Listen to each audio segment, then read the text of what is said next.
11분.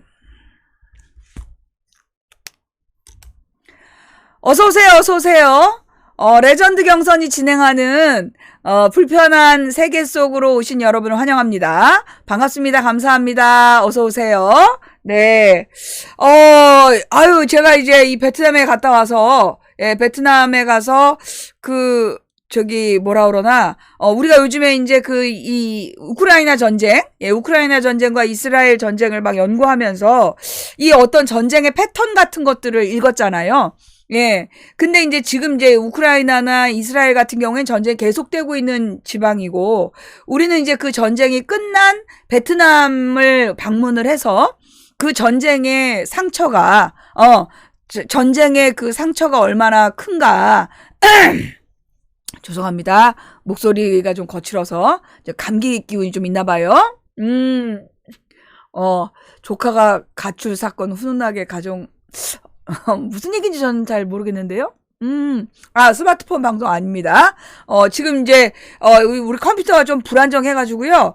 예, 일단 지금 오늘 막 새로 좀 이거 찔러가지고 한번 재배치를 좀 해봤어요.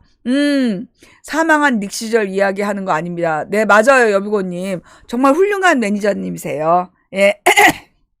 레몬그라스. 아니, 근데 어떤 분이 그런 얘기를 하셨어요. 우리가 이제 그동안에 이제 공부해왔던 책들, 한인섭 선생님의 100년의 헌법하고 가인 김병로를 우리가 가인 김병로 굉장히 두꺼운 책이었잖아요. 800페이지 정도 되는 책인데, 우리가 이제 그 책을 읽었잖아. 100년의 헌법이랑.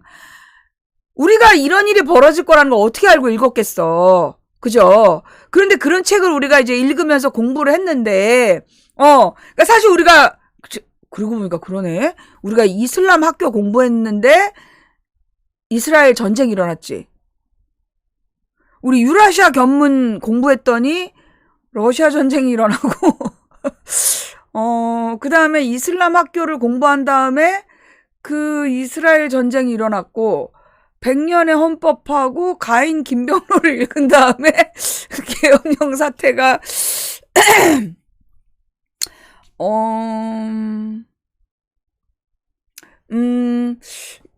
그러니까 이게 우리가 읽었기 때문에 그런 일이 벌어진 건지, 아니면 우리로 하여금 앞으로 일어날 일을 미리 대비시킨 건지,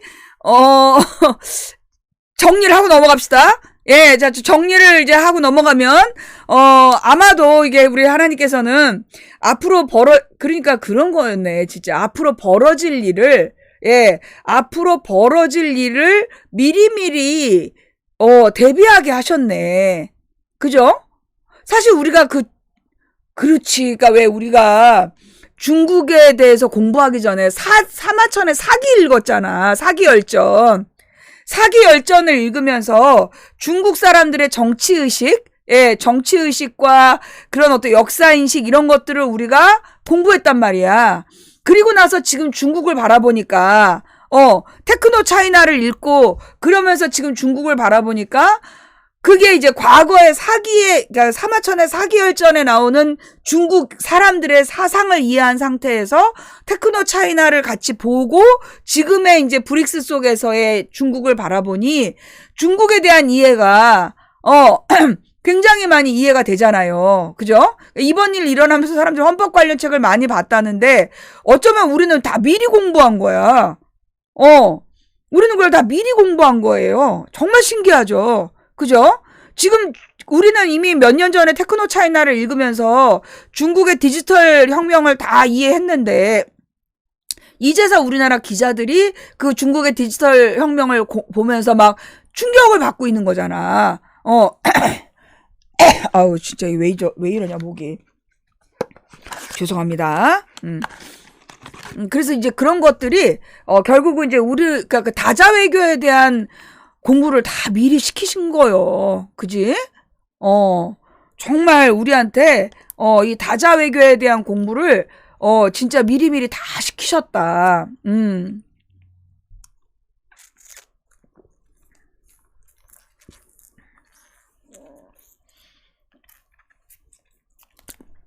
그러니까,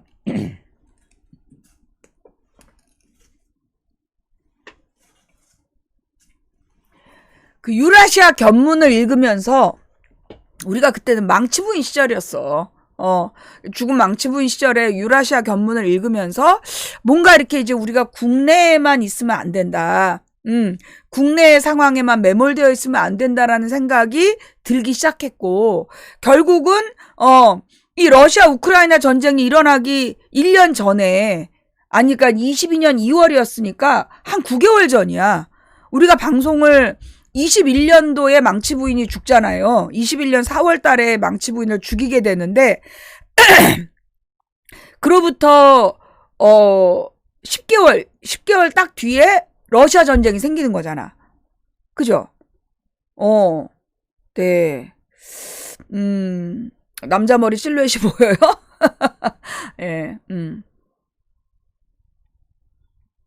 이정태 교수, 뭐, 이병환 박사, 뭐, 한인석 교수님, 뭐, 이게 정말 훌륭한 분들을 다 미리미리 다 보내셔가지고, 그러니까 이제, 의도하지 않았는데, 우리 방송이 지금까지 쭉 유지되어 왔던 게 어떤 스토리를 갖고 마치 이렇게 좀, 누군가, 준비한 것처럼, 완벽하게 이렇게 미리 커리큘럼을 짜서 준비한 것처럼, 예.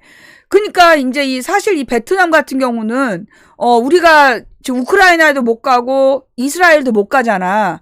그런데 그 전쟁 그 후, 전쟁이 끝난 후를 우리가 볼 수 있게, 이혜영 교수님, 그죠?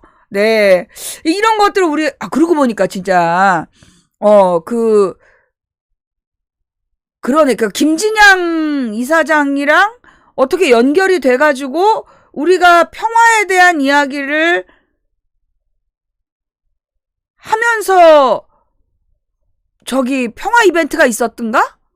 아니면 평화 이벤트를 하다가 김진양 이사장을 만났던가? 하여튼 우리가 그 평화 이벤트 그거 할 때도 2018년도에 그 평화 이벤트 할 때도 그때 우리가 하여튼 예, 뭐 이렇게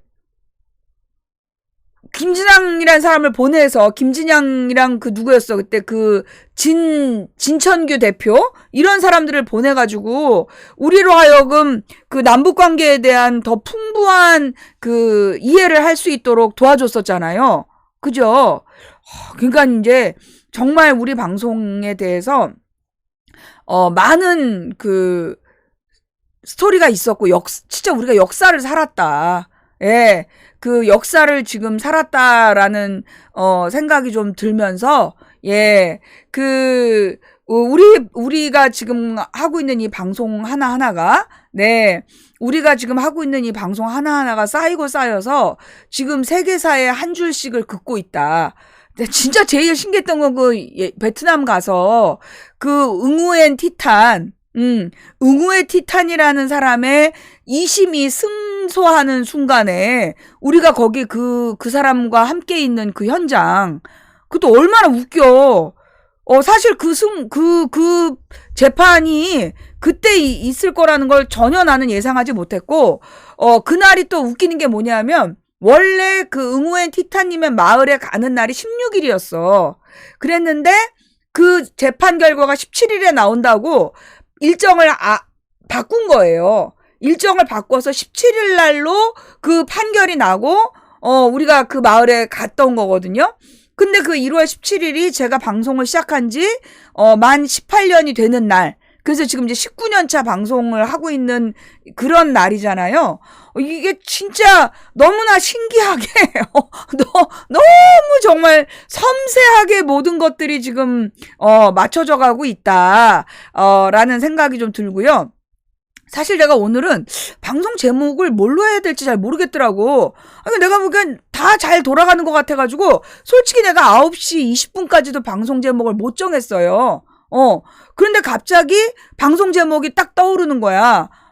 이거를 짚고 가야 된다. 검찰에 대해서 지금 짚고 넘어가야 된다. 왜냐하면 이제 지금 경호처가 계속 수사를 하러 가는데, 경호처가 수사하러 갈 때마다, 윤석열 일당이 지금 이제 수사에 불응을 하고 있잖아요. 그래서 지금 경호처가 검찰에다가 더 빨리 넘기겠다. 지금 이제 구속기간이 20일인데, 경호처가 10일, 그 다음에 이제 검찰이 10일을 하기로 이제 구두로 약속을 했었다는 거예요. 그런데 이제 지금 그 공수처에서 수사에 협조를 너무나 안 하니까, 예, 공수처 수사에 대한 협조를 너무나 안 하니까 공수처가 검찰로 그걸 넘기겠다, 수사를. 조기에 넘기는 것들을 지금 논의 중이라고 하더라고. 예. 네. 그랬는데 그게 지금 그래서 지금 이 검찰을 지금 짚고 넘어가라는 사인을 주신 걸로 보여요. 자, 그 다음에 이제 그 전에 우리가 이제 짚고 넘어가야 될 게, 어제 내가 뭐라 그랬어. 자기네들 팀만 구해준다 그랬잖아. 실제로 그 처음에 법원에 담 넘어간 애들, 걔네들 17명이라 그러더니 21명이었다며? 그러면서 21명 중에서 맨 처음에 넘어간 애 한 명만 구속영장을 청구했다. 그 구속영장을 신청하는 건 검사가 하는 거거든요. 그 21명이 넘어갔기 때문에 그 뒤에 폭동이 일어난 거야. 그러면 그 21명에 대해서 전부 다 구속영장을 청구해야 되는데 21명 중에서 한 명만 구속영장을 청구했다는 거죠. 그리고 윤상현이 그들이 곧 풀려날 거라고 이야기한 대로 그들은 풀려난 거야. 그러니까 처음부터 얘네들은 그런 어떤 선동, 그리고 그 뒤에 덩다리들, 그 뒤에 덩다리 44명이 지금 58명? 그 뒤에 서부지방법원에 뒤늦게, 우우 몰려 들어갔던 걔네들 지금 58명만 지금 구속이 된 거예요. 66명 중에서, 미성년자하고, 그 다음에 별다른 폭력을 행사하지 않은 몇 명을 제외하고, 지금 58명만 구속이 됐다는 거야. 전원 구속. 예. 자, 이거는 지금 뭘 의미하느냐. 내가 그렇게 될 거라 그랬잖아. 예. 내가 어저께 내가 신고를 해봐서 안다. 8,000명을 내가 고소를 했는데 그 중에 진짜 진범들은 안 잡히더라. 걔네들은 신원 미상이라고 잡지도 않더라. 걔네들은 알고 보니까 국정원 직원들이었던 거야. 국정원 직원들이라서 안 잡고 그 덩다리들만 이 6,000명이 처벌받고 넘어갔단 말이죠. 예. 이제 윤상현이가 법원에 담 넘은 애들 곧 석방될 거라 그러더니 진짜 석방이 됐어. 그러니까는 이거는 그 서부지방법원에 쳐들어가 갖고 이제 폭력을 행사한 친구들은 내가 볼 때 진짜 불쌍한 친구들이요. 예, 마스크에 장갑에 얼굴 다 가리고, 그러니까, 21명, 맨 처음에 그 쳐들어간 애들 중에 특히 맨 처음에 폭력 쓴 애들, 걔네들은 내가 볼 때 안 잡혔어. 맨 처음에 폭력 쓴 애들은요, 전부 검정색으로 다 가리고, 전부 다 가리고, 신분 노출이 안 돼 있어서 걔네들은 내가 볼 때 못 잡은 거야. 그리고 나머지 덩다리들, 얼굴 까고 들어가 있는 애들만 잡힌 거죠. 예, 하여튼 그래서 지금 이제 앞으로도 그럴 거다. 그리고 이제 지금 돈을 오늘 여기 나온 자료에 보면 10만 원씩 준다. 참가비 10만 원을 준다. 이러면서 이제 사람들을 모으더라고. 근데 옛날에 박근혜 때 무슨 일이 있었냐 하면 그렇게 이제 처음에 돈을 잘 줬어. 그래서 사람들이 이제 그 돈을 주는 걸 보고 사람들을 이제 되게 많이 모아서 간 거야. 그러니까 1인당 이제 10만 원씩을 받으면 그 돈에서 이제 자기가 한 2만 원씩 걷겠다 이런 이제 생각으로 이제 여러 명을 이제 막 버스까지 동원해서 오고 그랬었는데 돈이 안 나와가지고 난리 났었던 적도 있었어. 마지막에 돈 안 줬다라고 문제가 됐었던 적이 좀 있었거든요. 예. 실제로 옛날에 우리 동네에서는 선거운동원한테 원래 이제 선거운동원들이 받아야 되는 공식적인 돈이 있어요. 나라에서 주는 돈이. 그런데 그 돈도 띄어먹고 간 사람도 있었어. 예. 신학을 공부하지 않은 전도사가 폭행을 하다가 잡혀 들어갔죠. 예. 하여튼 지금 이제 그 상황이 내가 볼 때 이제 윤상현을 지금 내가 처벌해야 된다라고 아주 강하게 얘기하고 있잖아요. 예. 이 폭력 사태에 대해서 훈방 자체가 부적절하다. 조경태가 정신을 드디어 차렸어. 그래서 지금, 44명, 그 법원 남동은 44명이고 공수처 차를 파손한 10명 해서 54명이 지금 이제 구속이 된 거다. 라는 거죠. 예, 그러면서 이제 그 전도사는 정광훈이가 3년 전에 전도사라고 임명을 해놓고, 이제 와서 전도사 아니다. 이게 그 교회는 지금 이제 발뺌을 하고 있다며. 그러면서 정광훈이가 자기는 평화 집회했다 그랬다며.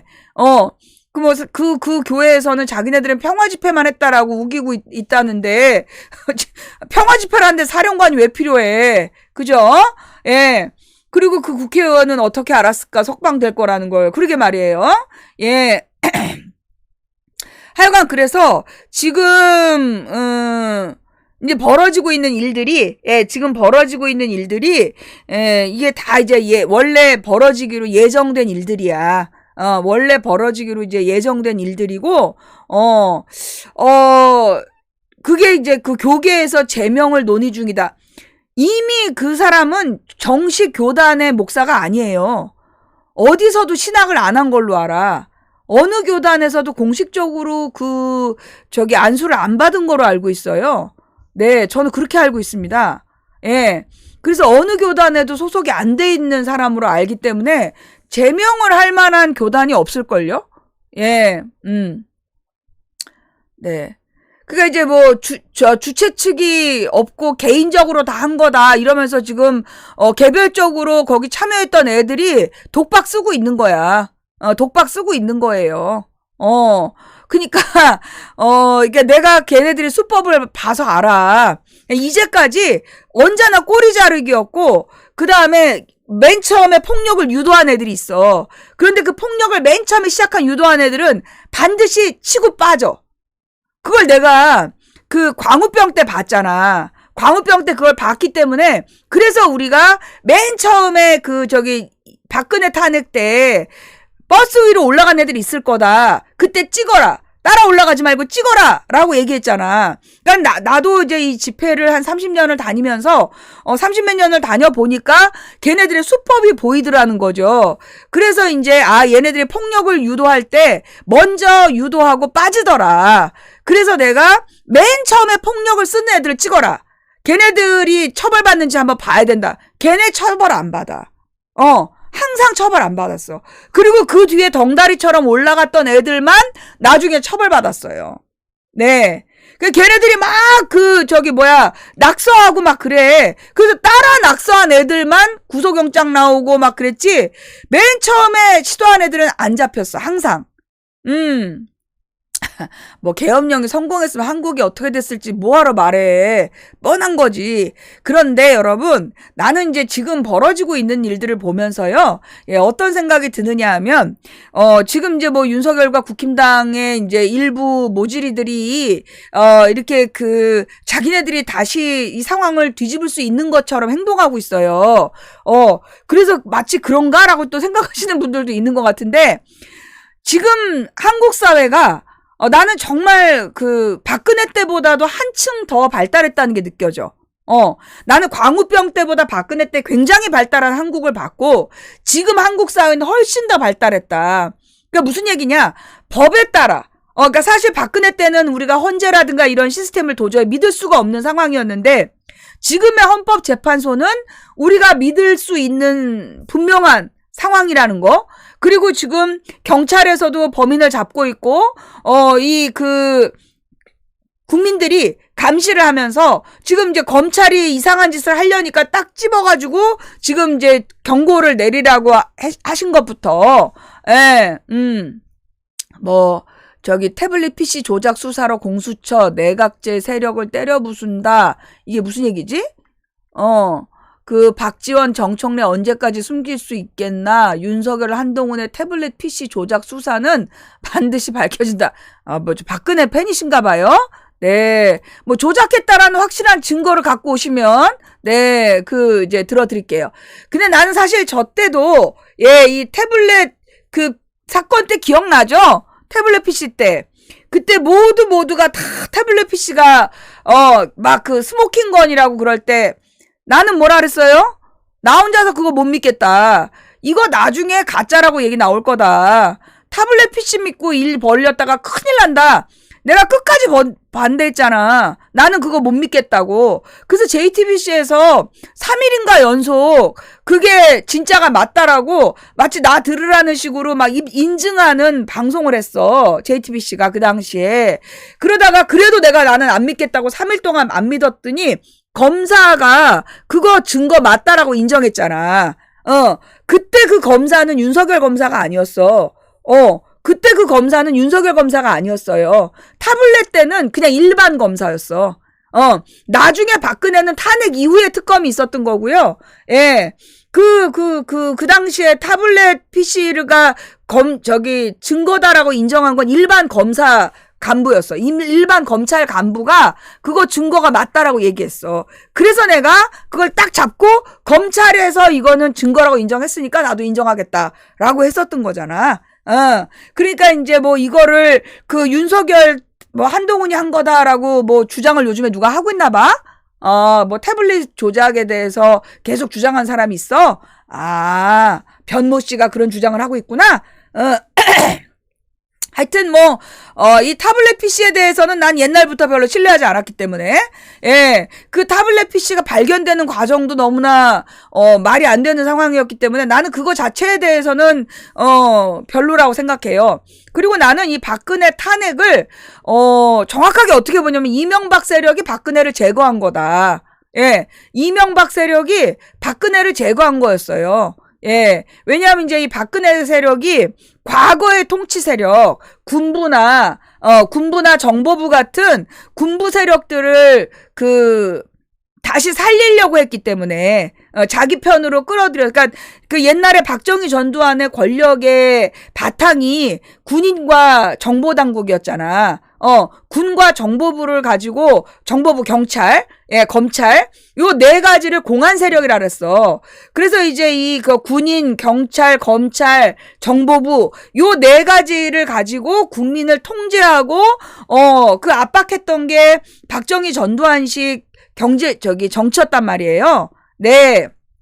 그래서, 이 박정희 전두환식 정치를 그렇게, 했기 때문에 박근혜 때 이제 그런 거를 하려고 했었던 것 같아. 그런 세력들을 이제 다시 모으려고 했었던 걸로 보이고. 그런데 이제, 그것 때문에 잘린 게 아니라 최순실이 욕심을 너무 많이 낸 거지.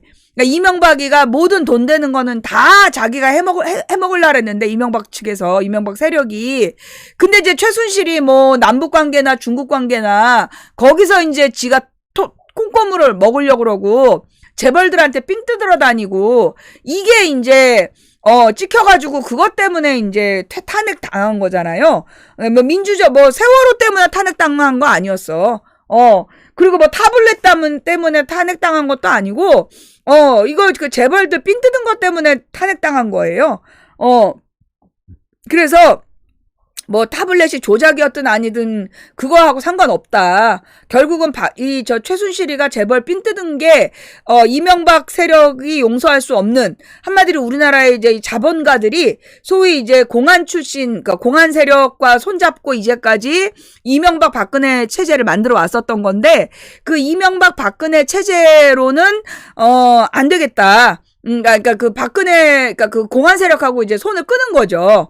예, 그러면서 박근혜 이후에, 근데 박근혜 초반에, 그러니까는, 왜 국정원 댓글 사건을 수사했을까? 잘 생각해 봐야 되는 거야. 그러니까 이제 윤석열이는 이명박의 사람이잖아.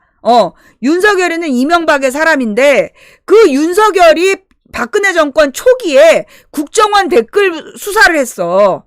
기억나죠? 국정원 댓글 부대를 윤석열이 수사를 한 거야. 그러니까 그건 무슨 얘기냐? 박근혜 주변으로 국정원 세력이 모이려고 했을 가능성이 있는 거야.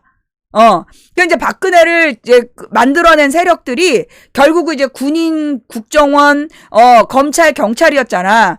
근데 이제 이 경찰은 웬만큼 이제 완전히 모든 권한을 잃고 밑에서 이제 그 수종 노릇으로 떨어져 있는 상태였고, 그 국정원이 이제 그 박근혜가 들었으면서 뭐라 그러나 다시 부활을 꿈꾸었을 가능성이 있다는 거죠. 그러니까 이제 그 국정원을 검찰이 이제 초전 박살을 내서 박근혜의 그 공안 세력이 부활되는 것을 이게 막는 조치가 아니었냐. 그래서 그 당시에 돌았던 얘기가 국정원에 대한 댓글 수사는 사실 권력 투쟁이었다. 그런 말이 분명히 있었어. 그죠? 그래서, 하여튼, 그래서 이제 국정원의 어떤 권위, 이런 것들을 이제 검찰이 완전히 묵사발을 내면서 박근혜 때 검찰이 무소불위의 세력으로 독주하게 된 거죠. 검찰 권력이라는, 무소불위의 권력이 됐고, 그 무소불위의 권력을 문재인 정부에서 조국이나 뭐 이런 애들이 싸우겠다고 덤볐지만 너무 준비가 안 돼 있었던 거죠. 예, 조국이나 이제 문재인이 이 검찰 개혁을 하기에는 준비가 너무 부족했고 순진했다. 그래서 결국은 도리어 검찰들한테 역공을 당했고, 그래서 이제 조국 사태가 벌어지고 문재인 정부의 신뢰도가 박살이 날 수밖에 없었던, 그런 이제 경험을 가졌다라면, 그래서 결국 검찰들이 최고의 권력, 그러니까 재벌들이 대통령이 됐던 게 이명박이었고, 그 다음에 검찰이 대통령이 된 게 윤석열이었어. 그러니까 최고의 권력자들이 이제 잡은 것들이지.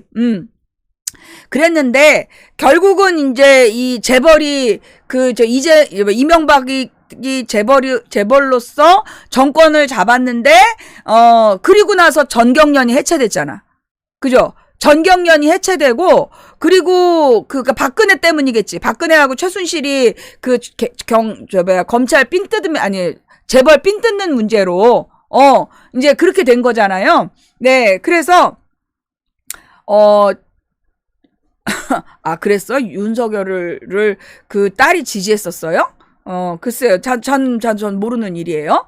예. 그러니까 이제 이게 그 권력의 이동 과정이었던 거네. 우리가 지금 이제 다시 한번 보니까, 이제 그런 거였고. 그래서 이제 이 검찰들의 최고 정점을 찍은 게 윤석열인 걸로 보이고, 그 윤석열이 지금 이제 이 검찰을, 이제 그러니까 지금 윤석열은 빨리 공수처에서 손 떼고, 그러니까 윤석열은 그거잖아. 지금 공수처를 인정하지 않는 거잖아. 공수처 시스템을, 그러니까 문재인 때 그 공수처를 만드는데, 윤석열이 그것 때문에 조국을 친 거야. 공수처를 만든다고. 왜냐하면 검찰의 무소불위의 권력을 유지하기 위해서, 이 문재인과 그 조국을 친 거예요, 윤석열이. 윤석열 개인의 결단이 아니라 검찰의 결단이었던 거야. 검찰이 공수처를 못 만들게 하려고, 그래서 이제 조국 사태를 일으키고, 거기에 이명박이 그 정보를 댄 걸로 보이고, 추측이 되는 거고, 그래서 이미 10년 전에 없어져야 될 자료가 튀어나오면서 조국 가문이 털리게 되는 그 과정이 결국은 이제 검찰이 공수처를 없애기 위해서 문재인과 맞섰던 싸움이었던 거지. 그리고 이제 지금 그 공수처가, 검찰하고 이제 맞서는 대결을 하는 것처럼 보였지만, 이번에 보니까 공수처도, 시원합니다. 나는 이렇게 생리 중에 꼭 설사가 나와. 이 나이까지 아직까지도 생리를 하고 있다는 것도 쪽팔린데, 나는 꼭 그 생리 중에는 꼭 설사를 해요. 죄송합니다. 자, 근데, 이게 방금 나 화장실 갔다가 너무 말도 안 되는 소설을 지금 내려왔어. 이걸 지금 전달을 해도 되는 건가 싶고. 자, 그래서 내가 지금 하고 싶은 얘기는 뭐냐면, 내가 지금 이제 제정신이 아니야. 지금부터 내가 하는 말은, 내가 지금부터 하는 말은, 아무 근거도 없고, 이게 그냥 소설이야. 그 소설이니까 신중하게 듣지 마. 그냥 흘려 들어. 지금 벌어지고 있는 전 과정은 권력 투쟁이다. 이 윤석열이, 이거 다 소설이에요. 사실이 아니라, 이 소설 속의 윤석열은 경찰과 군대를 동원해서, 소위 계엄령이라는 이 사건을 일으킨다. 윤석열의 인기가 없다라는 것을 모두가 알고 있었기 때문에 윤석열이 멋있게, 그러니까 내가 제안했던 윤석열이 멋있게 퇴진하면서 한동훈을 자연스럽게 띄워서 그러니까 한동훈이 윤석열을 정리하고 그래서 이제 이 검찰 권력을 유지하는 그런 스토리로 갈 거라고 생각했었는데 그게 아니라 도리어 지금 이제 이번 사건은 이번에 지금 벌어지고 있는 일은 군인, 경찰, 검찰, 국정원 그들의 권력 투쟁이다. 공수처까지. 그래서 일단 윤석열이 그 경찰하고 군인을 동원해서 이번에 쿠데타를 모의했다. 그런데 군도 경찰도 비협조적이었다. 그러니까 정말로 진심으로 이 윤석열에게 충성하지 않았다라는 거야. 그러면서 윤석열은 결국은 이 실패한 계엄령을 일으켰고, 그 실패한 계엄령에 대해서 그 계엄령이 나오자마자 한동훈이 이 계엄령은 잘못됐다라고 주장하면서, 세간의 이목을 확 끌었어. 그리고 난 다음에 그 한동훈이 그 탄핵소추에 참여했어야 됐는데, 그때 망설이면서 일주일을 미루는 바람에 한동훈은 지금 지워진 이름이 됐잖아. 지워진 이름이 됐는데 지금 다시 그 한동훈을 윤석열과 더불어 띄우고 있다는 거잖아. 뭐 태블릿 PC 얘기를 가지고 이제 그런 걸로 보아 처음부터 이 윤석열의 이 계엄령 난동은 검찰 권력을 되찾기 위한, 검찰 권력을 완전히 되돌릴 수 없는 권력으로 만들기 위한 이런 음모가 아니었느냐. 이게 그 작전이 아니었느냐. 그래서 군인이랑 경찰이랑 전부 다 감옥에 보냈어. 지금 그죠? 군인 경찰 관련자들 다 감옥에 갔어요. 그리고 오늘 국회에 나와서 국정원에서 제1차장이 나와서 얘기하는 걸 보면 윤석열이가 그런 정치인 체포에 대한 얘기했다라고 정확히 증거를 하고 있잖아요. 그러니까 이제 국정원도 지금 이제 이거는 국정원 출신이 지금 윤석열 그를 지금 돕고 있지 않는 거야. 비판하고 있는 거야. 그러니까 군인, 경찰, 국정원이 지금 이제 윤석열에게 지금 맞서고 있는 얘기예요. 자, 그런데, 여기에서 모든 키를 쥐고 있는 거는 검찰이다. 맨 처음 김용현이 검찰로 간 거. 그죠? 지금부터 이상한 상황을 하나씩 짚어보자면, 김용현이 검찰로 자진 출두했어. 그래서 모든 증언을 했다는 거야. 그리고 모든 그 군인, 경찰 얘네들이 전부 검찰로 먼저 갔어. 그래서 검찰에다가 다 줄줄이 불었다는 거야. 그래서 지금 윤석열의 내란 수괴죄에 대한 모든 증거는 검찰이 다 갖고 있어. 경찰이나 공수처에는 없어. 그래서 경찰과 공수처가 그걸 확보하기 위해서 공조본을 꾸렸지만 결국 실패하고 오로지 윤석열의 신병만 확보한 거야. 체포영장을 통해서. 그런데 모든 자료는 지금 검찰이 쥐고 있어요. 자, 그런데 지금 그 윤석열에게 영장을 발부한 판사가 차은경이라는 건 온 국민이 다 알아. 그 무지한 그 모질이들까지 차은경 욕을 하고 다녔어. 그런데 지금 그 21명의 그 담을 넘은 애들 중에서 한 명만 영장을 청구하고 나머지는 불구속 기소한 검사의 이름은 나오지 않았어. 그리고 누구야, 경호차장을, 훈방한 검찰, 얘도 검사 누가 했는지가 나오지 않았어.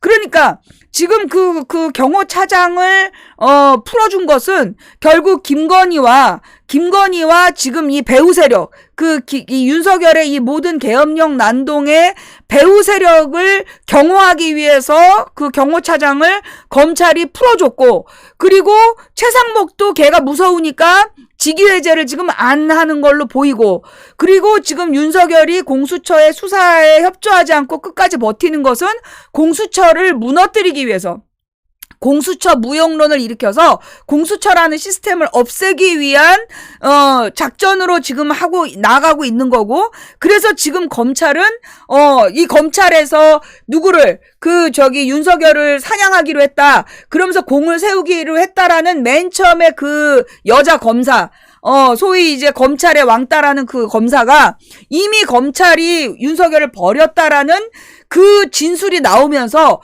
검찰에 대한 그 국민들의 의심이 50%는 날아갔다는, 그러니까 내 마음에 50%가 날아갔었어. 그리고 난 다음에 검찰에서 막 내란 수괴죄로 윤석열을 영장에 적시했다. 그 말을 들으면서 검찰에 대한 그 불신감이 거의 거기에서 더 40%가 더 날아가서 지금 검찰에 대한 신뢰감이 사실 공수처보다도 검찰이 믿을만하다. 검찰로 윤석열이 넘어가면 거기서 당연히 내란 수괴죄로 기소하고 그렇게 넘어갈 거다라는 그런 당연하다라는 믿음이 있었던 거야. 내가 아까 화장실 가기 전에 나는 대한민국의 법 체계가 그만큼 정상화되어 있고 안정적이다라는 이야기를 하려고 내가 시작을 했는데 갑자기 급동이 나와갖고 내가 이제 화장실을 갔는데 화장실에서 갑자기 내려온 쪽대본의 내용은 이렇게 내용이 바뀐 거죠. 그러니까 지금 이제 검찰이 모든 상황을 제대로 맞게끔 제대로 안정적으로 유지하는 게 아니라 모든 키는 검찰이 쥐고 있다. 라는 소설. 아무 근거는 없어요. 여기 소설, 지금까지 얘기한 건 소설이야. 이게 소설이기 때문에 이게 이제 어떤 근거 있는 사실을 적시한 건 아니야. 그래서 지금 현재 모든 걸 검찰에게 믿고 맡길 수 있는 상황이 아니다. 모든 걸 믿고 맡길 수 있는 상황이 아니다. 처음부터 이 계엄령 난동의 주동자들이 검찰에게만 협조적이었다. 그리고 지금 공수처에 대해서는 끝까지 공수처와 경찰에 대해서는 윤석열이 끝까지 협조하지 않고 그래서 그 공수처로 하여금 검찰로 수사권을 넘기도록 압박을 하고 있는 상황. 그 상황에서 지금 검찰로 수사권이 넘어가는데 과연 검찰이 내란 수괴죄로 분명히 처벌할 건지. 김용현과 지금 구속하고 있는 걔네들 전부 다 제대로 내란 내란죄로 전부 다 처벌할 건지. 그리고 이번에 이 사법부를 파괴한 그놈들을 전부 내란죄로 기소할 건지. 이런 것들을 지금 국민들이 정신 차리고 감시해야 한다. 이미 다 감시하고 있겠죠? 예. 이미 다 왜 오늘 위헌 신청하면서 재판을 연기할까요? 이재명한테 가서 물어봐. 나는 이재명이 이 재판을 연기하는 것 때문에 내가 볼 때 민주당 지지율이 떨어진다고 보는 사람이야. 가서 이재명한테 물어봐. 나는 윤석열 빨리 잡아놓고 이재명도 잡아놓고 싶은 사람이야. 지금 민주 진영의 방송에서 지금 검찰에 대해서 이렇게 문제 제기한 사람들이 있었어요? 지금 민주 진영에서 김어준이나 무슨 매불쇼나 이런 데에서 지금 검찰이 뭔가 수상하다. 지금 이 21명 중에 1명만 영장 신청한 거 이거 수상하다. 그리고 이상호 기자는 이상하다 그랬어? 오케이. 그 사람도 감이 좋아. 이상호 기자가 감이 좋은 거야, 지금. 이 뭔가 이상하다 싶었는데, 예, 기소권뿐이 없지 않나, 왜 오바하지? 아니야. 매불에서도 그 얘기가 나왔어요? 예. 지금 하여튼 경호차장에 대한 영장을 반려한 거. 경호차장은 분명히 범죄를 저질렀거든요? 위법한 짓을 했어. 체포영장은 법원이 발부한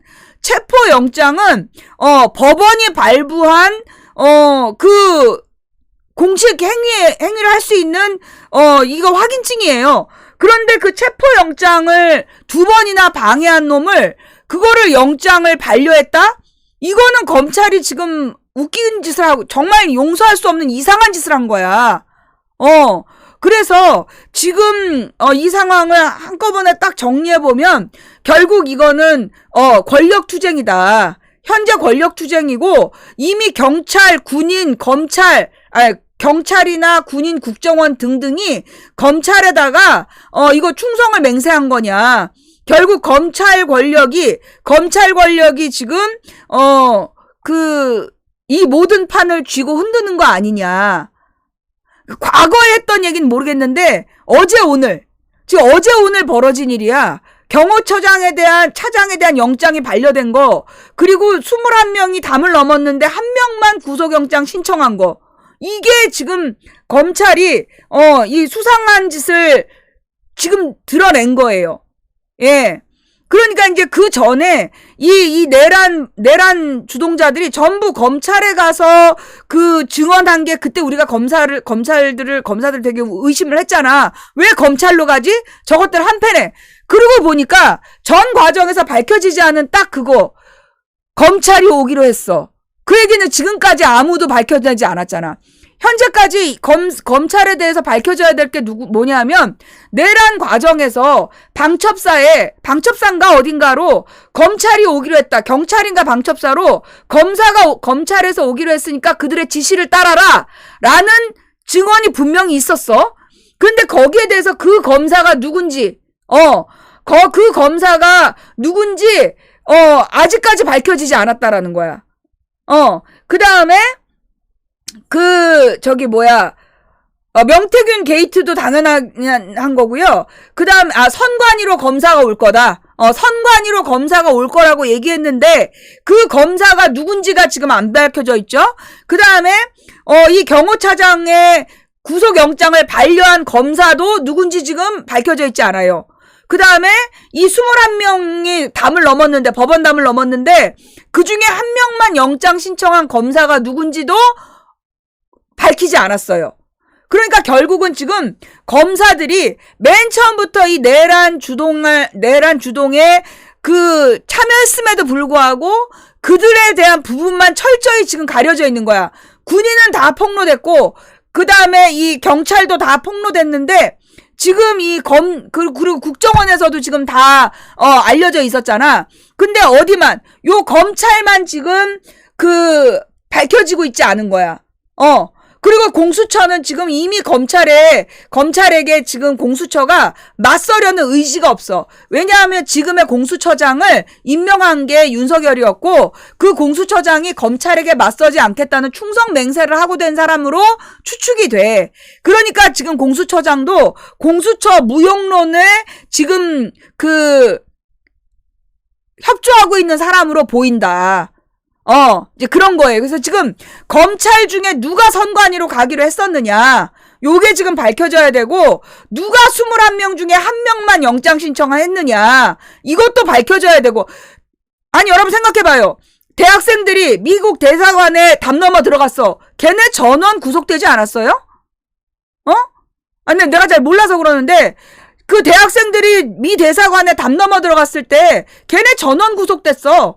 아무런 폭력을 사용하지 않았는데. 그런데 지금 이번에 법원으로 넘어간 애들을, 법원으로 넘어간 애들에 대해서는 왜 한 명만 영장을 신청하냐고. 나머지 20명은 불구속 기소? 이건 말이 지금 안 된다는 얘기죠. 그죠? 22년형? 누가 22년형을 받았어? 누가 22년형을 받아?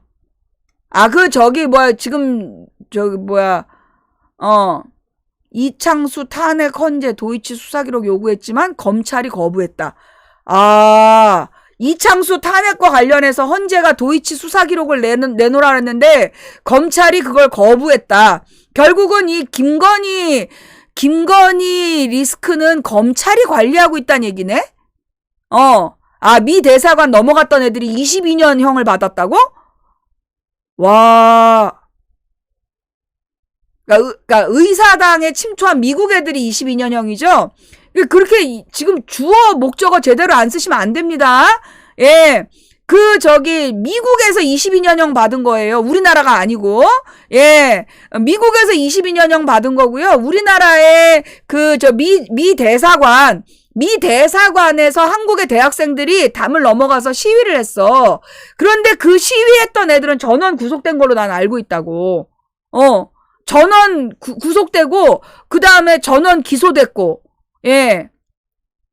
하여튼, 그쵸. 우리나라 대사관에 들어갔던 애들은 전원 구속된 걸로 알고 있는데, 예. 그런데, 지금 이번에 사법부에 담 넘어간 애들 중에 한 명만 기소하고, 한 명만 구속영장을 청구하고 나머지를 청구 안 한 이유가 뭐냐고. 이거는 있을 수 없는 일이야. 그랬기 때문에 지금 이 사법부에 폭행이 일어났단 말이에요. 폭력 사태가 일어났단 말이에요. 그죠? 예. 그래서 그러니까 서부지법에 맨 먼저 담을 넘어간 21명이 있었는데 그 21명 중에서 한 명만 검찰이 구속영장을 신청하고 20명은 불구속 기소했다는 거야. 웃기는 거죠. 그 21명이 담을 넘어갔는데 걔네들이 풀려날 거라고 윤상현이 떠벌렸기 때문에 그래서 그 뒤에 수십 명이 법원에 쳐들어가가지고 법원을 그렇게 난장판을 만들어 놓은 원인인데 걔네들을 불구속 기소했다는 건 뭔가 수상하다는 거죠. 윤상현은 그들이 그렇게 풀려날 거라는 걸 어떻게 알았냐는 거야. 그것도 문제인데 지금 어떤 검사가 그런 결정을 내렸는지가 지금 비밀이라는 거야. 밝혀지지가 않았어.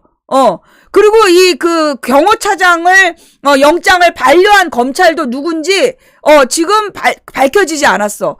차은경 판사 같은 경우에는 이름과 가족까지 다 털려가지고 이름과 가족까지 다 털려가지고 지금 집에도 못 가고 있다는데 가족들이 지금 대피하고 있는 상황이라는데 왜 이 검사에 대해서는 아무런 정보도 공개되지 않고 선관위로 오기로 했다는 검사가 누군지도 왜 밝혀지지 않고 있느냐? 라고 물어보라는 소설? 그래서 지금 이 검사가 윤석열 내란죄를 내란 수괴라고 막 설레발을 쳤다가 실제로 재판에서는 제대로 재판에 임하지 않아가지고 내란죄를 무죄로 만든다는 그런 계획? 그리고 실제로 이 모든 일을 뒤에서 조절하는 건 한 여인이고 그 여인은 검사들이 뭐 이렇게 대를 이어서 같이 뭔가를 했다라는 그 여인이고 그 여인을 보호하기 위해서 경호차장도 풀어준 거? 이런 건가?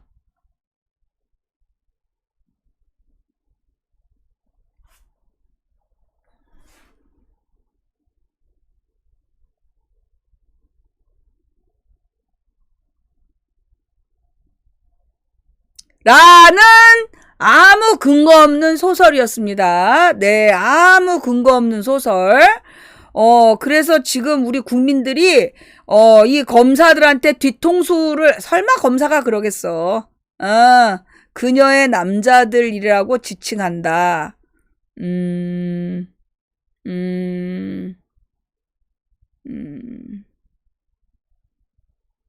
좌우지간 지금 이제 이번 주부터 그 촛불들이 정신 차리고 감시해야 될 대상은 검사다. 검찰이 지금 윤석열의 내란 수괴죄라고 막 체포 영장이나 이런 데에다가는 주장하고 그랬지만 뭐라 그러나 실제로 윤석열의 내란죄를 입증하려는 재판에서 입증하려는 의지가 없을 수 있다. 없을 수 있다. 예. 명태균의 폰을 전자레인지에 돌려서 파기하라고 조언한 게 검사의 검사의 지시였다.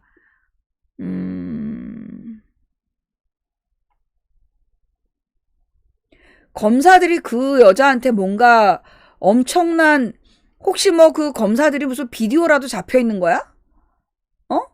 검사들이 여인에게 무슨 성 비디오라도 잡혀 있는 거야? 그래서 그러는 거야? 자, 그렇다라면, 이게 그래서, 지금 해야 될 일은, 그러니까 특검을 하란 얘기구나.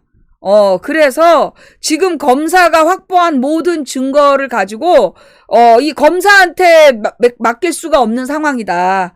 지금 현재까지, 검사한테 맡길 수 있는 상황 아니다. 그러니까 어떻게 해야 된다? 요거는 특검으로 넘어가야 된다. 이 국회에서 특검을 빨리 구성해야 된다. 그런데 지금 이제 최상목이가 특검을 반대하고 있는 거잖아요. 특검을 최상목이 반대하고 있는 건데, 최상목이도 직무 배제를 할 수밖에 없다. 특검을 지금 맡고 있는 이 최상목이 결국 검사의 시다발이었다. 일본말 써서 미안한데요. 가장 적절한 언어가 그 나라 그 말인 것 같아요. 예, 이 최상목이 검찰의 시다바리가 아니라면, 예, 특검법에 대해서 빨리, 인정하고, 빨리 특검을 지명 요청을 국회로 보내서 특검을 신청하지 않는다라면, 이거는 이 최상목과 검찰이 짠 거다. 최상목과 검찰이 짜서 지금 우리나라의 국헌을 문란하게 만들고 한마디로 대한민국이 올 봄 4, 5월 전에 막대한 경제적으로 재기불능 상태를 만들어서 4, 5월 중에 일본에서 누군가가 오면 그놈에게 이 한반도 남한을 바치려는 그런 의도를 갖고 있는 이 미친 쪽발이들이 사고를 친 거 아니겠느냐? 쪽발이란 말은 취소. 미친 친일파 새끼들이 그런 음모를 갖고 있는 거 아니냐? 라는 아무 근거 없는 소설. 아무 근거 없어요. 아무 근거 없는 소설이기 때문에 이거를 막 진짜다 이렇게 사실로 받아들이시면 안 된다. 라는 이야기. 7월 안에 끝나는 게 우리나라였나 씨발. 네.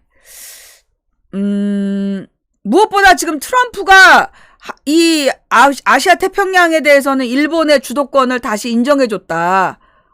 계엄 지시 문건을 쪽지라고 뭉갠 최상목, 내란 특검 필요성을 키웠다.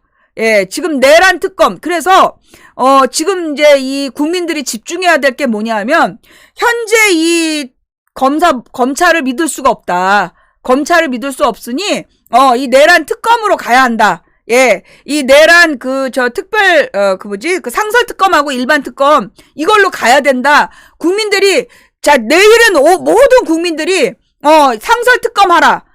상설 특검, 일반 특검, 그러니까 상설 특검에 대해서 빨리 신청하라고, 예, 이 부분에 대해서 지금 온 국민이 내일은 알아야 된다. 여러분들이 좀 수고해 주셔야 되는 게, 김어준 방이나, 매불 방이나, 이런 데 가서 상설 특검을, 당장 이제 이번 주 안에 최상목이가 이 상설 특검을 요청하지 않으면 최상목을 이제 날려야 된다.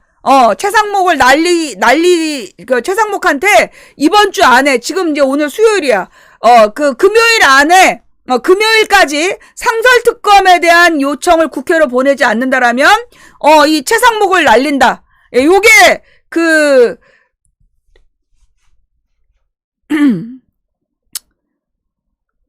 그런 걸 뭐 내가 어떻게 알겠어.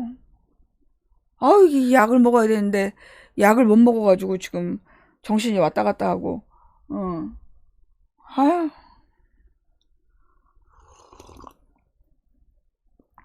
아유, 정신이 요즘에 몽롱하고, 막, 아까는 청소하는데 막 이상한 소리가 막 들리더라고. 막, 이렇게 막, 뭐가 무너지는 소리 같은 게 막, 우르릉 꽝 하면서 우르릉 꽝 하면서 이 소리가 들리고, 제정신이 아니야. 빨리 쉬어야 되겠어. 피곤해.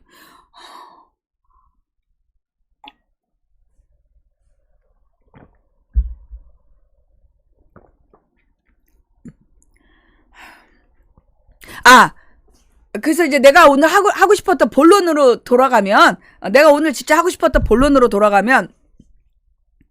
그 응원봉 시위에 우리가 분명히 2030 남자 청년들을 분명히 봤는데 끊임없이 남자들은 없고 여자만 있다라고 떠들어댔어요. 기억나죠? 예. 그러더니 드디어 2030 남자들은 모두 신남성연대가 돼서 윤석열 탄핵 반대 집회로 갔다라는 소설을 그들이 쓰고 있다. 네. 예, 그래서 남녀 대결 구도 지금 여론조사도요, 여자와 남자를 구분해가지고 발표하고 있어요. 예, 여자와 남자를 구분해서 발표하면서 지금 남녀 대결 구도로 계속 몰아가고 있다. 남녀 갈라치기를 지금 계속하고 있고, 그 와중에 지금 무슨 어떤 아이돌? 예, 무슨 어떤 아이돌이 있는데 그 아이돌을 남자 유튜버가, 허위사실을 유포하고 괴롭혔는데, 걔에 대해서도 처벌을 미약하게, 집행유예가 나왔다. 그런 얘기. 예, 이런 것들을 비롯해서 지금, 네. 그러니까 2030 남자들이 많은데도 이제 이 YTN이나 MBC 그다음에 뭐 JTBC에서는 여성들에 대한 이야기만 계속 반복적으로 얘기를 하고 있어요. 그리고 실제로 2030들이 남자들은 안 간다라고 댓글로 막 떠들어대더니 지금은 이제 2030 남성들이 왜 윤석열 탄핵 반대 집회에 가는가 이런 걸 아주 사실로 만들고 있어. 그런 부분들에 대해서 우리가 짚고 넘어갈 필요가 분명히 있다. 남성연대가 아니라 미필연대라고 불러달라. 맞아요. 예. 그래서 이 남성연대라는 그 존재에 대해서 우리는 하나의 기억을 갖고 있어요. 이게 무슨 얘기냐? 이 남성연대, 여성연대가 나온 게 언제냐 하면 노무현 정부 말기예요. 노무현 정부 말기에, 여자도 군대 가라. 군 가산점 문제를 이슈로 만든 애들이 남성연대였어요. 그런데 얘네들이, 막 그렇게 얘기를 해도 안 통했어. 별로 이게, 확산되질 않았어. 그래가지고, 옥철 박소리 사건을 일으켜가지고, 실명 쓰시면 안 됩니다. 옥철 박소리 사건을 일으켜서 여자편, 남자편으로, 이 댓글 싸움을 붙여요. 그게 이명박 선거 때 있었던 일이야.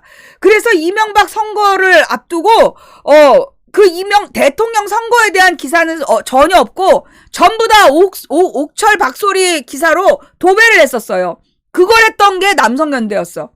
그래가지고 이명박 정부 내내 여자도 군대 가라를 외치고 군대도 안 간 여자가 왜 시사방송 하냐고 떠들고 그랬던 애들이 그 남성연대였어. 좌표 찍고 움직였던 댓글 부대가 남성연대였어. 그 남성연대가 박근혜가 대통령이 됐는데도 돌아다니면서 그 당시에도 무슨 목함질의 사건이었나 뭐 때문에 내가 얘기를 하고 있었는데 군대 가봤냐? 군대도 안 갔다 온 여자가 무슨 군대 얘기를 하냐고 내가 얘기하는 남성연대 애들이 왔었어. 그래서 내가 야 지금 군대도 안 간 박근혜가 대통령도 하고 있다. 나는 방송도 못하냐? 라고 얘기를 하자. 그리고 나서 며칠 뒤에 그 남성연대 대표가 KBS 방송국의 카메라 기자를 동원한 상태에서 한강에 뛰어내려서 자살을 시도하는 그런 사건이 있었어요. 예. 그리고 그 당시에 그 남성연대가 만들어진 배경이 뭐냐면 그때 이명박이 미필이었어. 그래서 이명박이 군 미필이란 얘기가 있으니까 그 군 미필 여론을 무마시키려고 여자도 군대 가라. 그래서 군 가산점 얘기를 퍼뜨려서 이명박의 군 미필을 덮었던 애들이 옛날에 그 남성연대였어. 그 남성연대가 그래서 그 대표라는 사람이 방송국에 연락을 해가지고 방송국 카메라 기자가 거기 갔다는 거야. 갔는데 뭐 찍지는 않았대요. 근데 그렇게 만약에 방송국에 연락이 갔어. 그럼 제일 먼저 해야 되는 게 경찰을 부르는 거겠죠. 경찰에다 신고해서 맞게 해야지. 그거를 방송국이 따라가면 안 되는 상황이었어. 그랬는데 하여튼 그 당시에 방송국이 거기까지 갔었다라는 이야기가 있었다는 거죠. 예. 그러니까 지금 동덕여대하고 서부지법을 비교하고 그래서 동덕여대에 레커치를 한 거는 54억의 피해가 발생했다 그랬는데, 서부지법은 그 외벽을 다 부셨는데 6, 7억밖에 피해 금액이 없다. 사실 그것도 좀 수상하긴 했어. 그러니까 이제 지금 이런 식으로 남녀 대결 구도를 만들어서, 지금 이제 국민들이 하나로 똘똘 뭉쳐서 윤석열 탄핵으로 마음을 모을까봐, 지금 이제 세대 갈등, 남녀 갈등, 지역 갈등을 부추기는 그런 작전에 지금 돌입한 걸로 보인다. 지금 그 작전을 그 댓글 부대가 지금 한 몇만 명이래잖아. 한 3만 명이 돌아다니고 있다는 거잖아.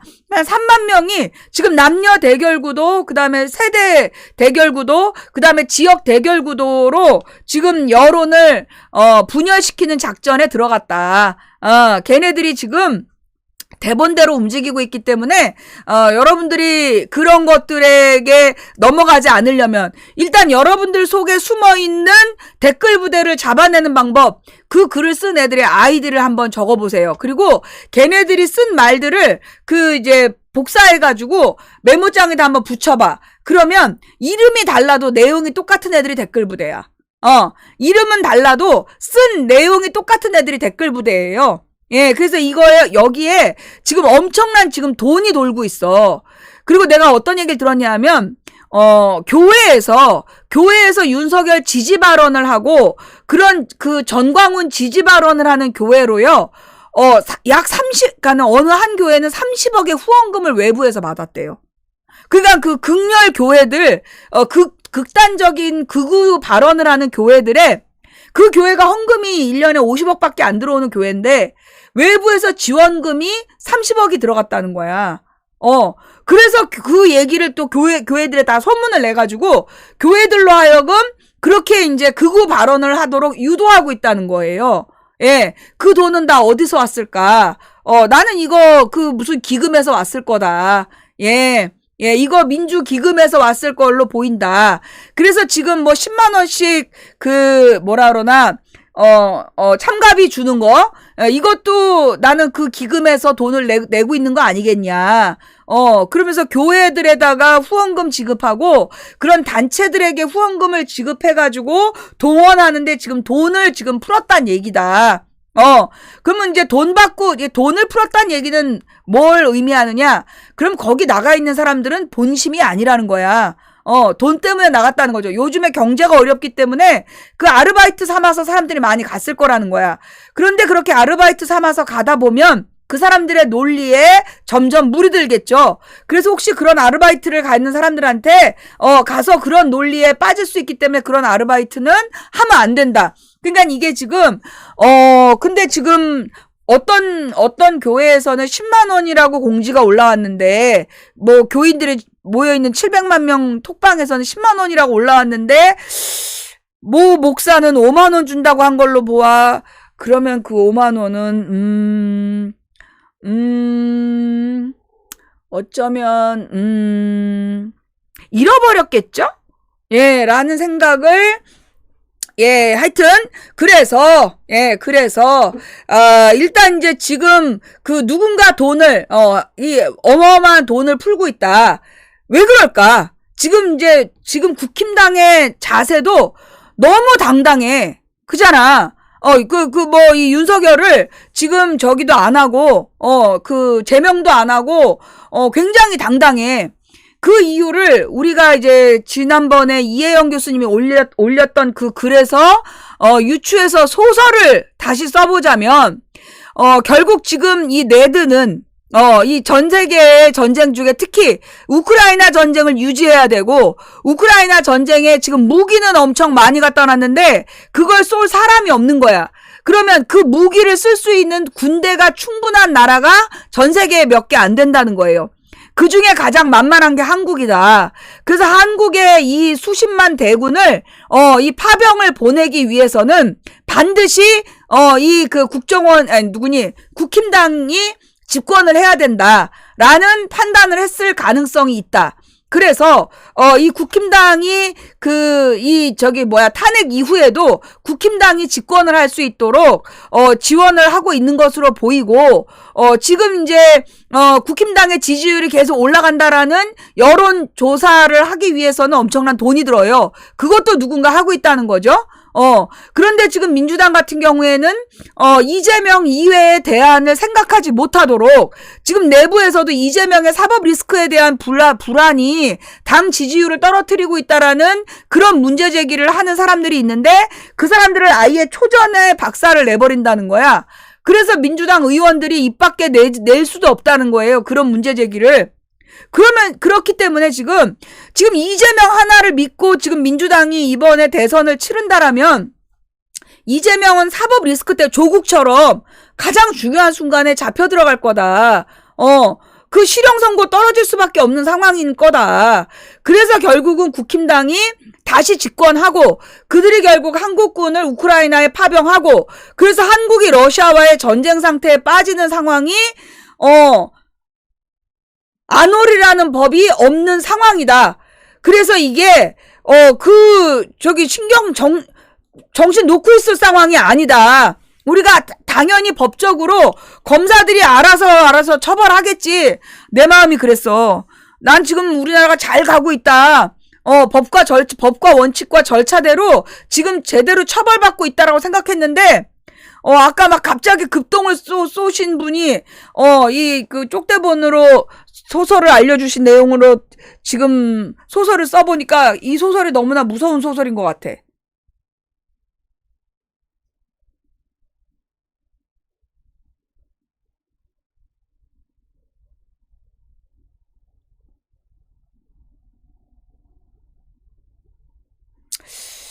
뭐 아무 근거 없는 소설은 여기까지 쓰고 이제 우리는 우리의 본업으로 돌아가서 지금 이제 세계에서 벌어지고 있는 일들을 한번 봅시다. 지금 이제 제가 그런 얘기를 했잖아요. 이번에 서부지방법원에서 일어난 일이 이게 단지 우리나라에서 벌어진 일이 아니라 전 세계에서 똑같은 일이 벌어졌다. 그 똑같은 일이 누가 배우냐 하면 네드가 배우다. 그러면 그 네드는 왜 그런 짓을 하느냐? 걔네들이 군수산업체, 이제 미국과 나토를 구성하고 있는, 나토의 군수산업체의 그 홍보단이야. 그래서, 이 나토의 군수산업단은 그럼 왜 그렇게 움직이느냐? 사실 얘네들은 이 무기를요, 팔기 위해서 만든 애들이에요. 예, 이 군수사업체들은 무기를 팔기 위해서 만들어. 그런데 이 나토에서 이 국방비를 지급하는 방식이 뭐냐? 일단 군수회사에다가 그 국민 세금을 왕창 줘요. 먼저 선지급을 해. 그러면 그 선지급을 해놓고 그 다음에 돈만큼 무기를 만들어내라. 이렇게 만들어. 그게 나토의 공통점이야. 미국과 이 유럽이 그런 식으로 무기를 만들어요. 그러면 무기회사는 그 돈을 받아서, 그럼 그 해에 뭐 몇 조를 받았어. 몇십 조를 받았어. 그럼 그 해에 납품하느냐? 안 해. 납품 시한이 정해져 있질 않아. 1년에 수십조 원씩을 주면서 군수산업체한테 주는데 그 해에 그 수십조 원어치 무기를 만들어낼 필요가 없는 거야. 그러면 이 군수산업체들은 최첨단 무기를 만든다라는 명목으로 그 돈을 몇 년씩 뭉개는 거야. 그래서 해마다 수십조 원씩을 그 군수산업체한테 갖다 바치는 거야. 그 대표적인 게 F-35야. 그 F-35를 만들기 위해서 F-35를 만들기 위해서 벌써 30년 전부터 돈을 걷었어. 그 30년 전부터 나토가 돈을 내기 시작한 거예요. 그래서 그 돈으로 개발비부터 내기 시작했어. 그게 한 30년 돼요. 최소 25년에서 30년 동안에 그 F-35 개발비를 내고 있는데 실제로 F-35가 배달된 나라는 몇 개 없는 거야. 해마다 수십조 원을 쏟아부었는데. 왜? 이 F-35가 실제로 써보니까 이스라엘에서만 F-35가 실제로 사용이 됐는데 2년 만에 망가진다는 거야. 왜냐하면 그 F-35 뒤에서 나온 엔진이 너무 강해가지고 기체를 태워버린대. 그래서 그 스텔스 기능도 제 기능을 못하게 만들고, 그래서 그 어마어마한 수조 원짜리 비행기가 2년 만에 고물덩어리가 된다는 거예요. 그런 짓을 한 게 각 나라에서 수십조 원을 F-35에다가 수십 년을 바쳤는데 나온 결과물이 그런 거야. 도대체 어떻게 이런 일이 벌어졌어? 그게 보니까 이 군수산업체들이 내가 이게 근거 없는 얘기하는 거 아니에요. 우리 시청자들 뉴스 좀 갖다 주세요. 군수산업체에서 그 돈을 받잖아. 그럼 그 돈을 정치인들한테 후원금으로 돌려주는 거야. 이거 예산을 수십조 원을 받으면 군산복합체 그 회사에서 그 정치인들한테, 미국은 돈이 너무 많이 들어가 정치하는데 우리나라는 뭐 국회의원 1인당 1년에 1억 5천을 쓸 수 있어. 미국은 수백억을 써요. 예, 미국은 의원들이 수백억의 정치 자금을 써. 수백억, 수천억을. 그러니까 그 돈을 이 군수산업체들이 그 정치인들한테 후원금으로 주는 거야. 근데 이건 후원금이란 이름의 뇌물이죠.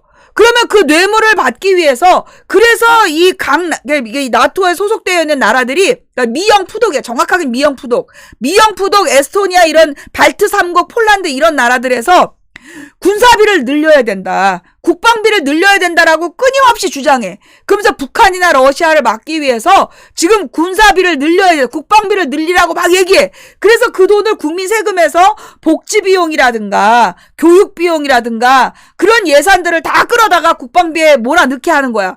그래서 그 돈을 다 뒤에서 로비 자금으로 받는 거야. 그 돈을 나눠 갖는 거야. 그게 지금 나토의 지도부들이 그 짓을 하고 있어.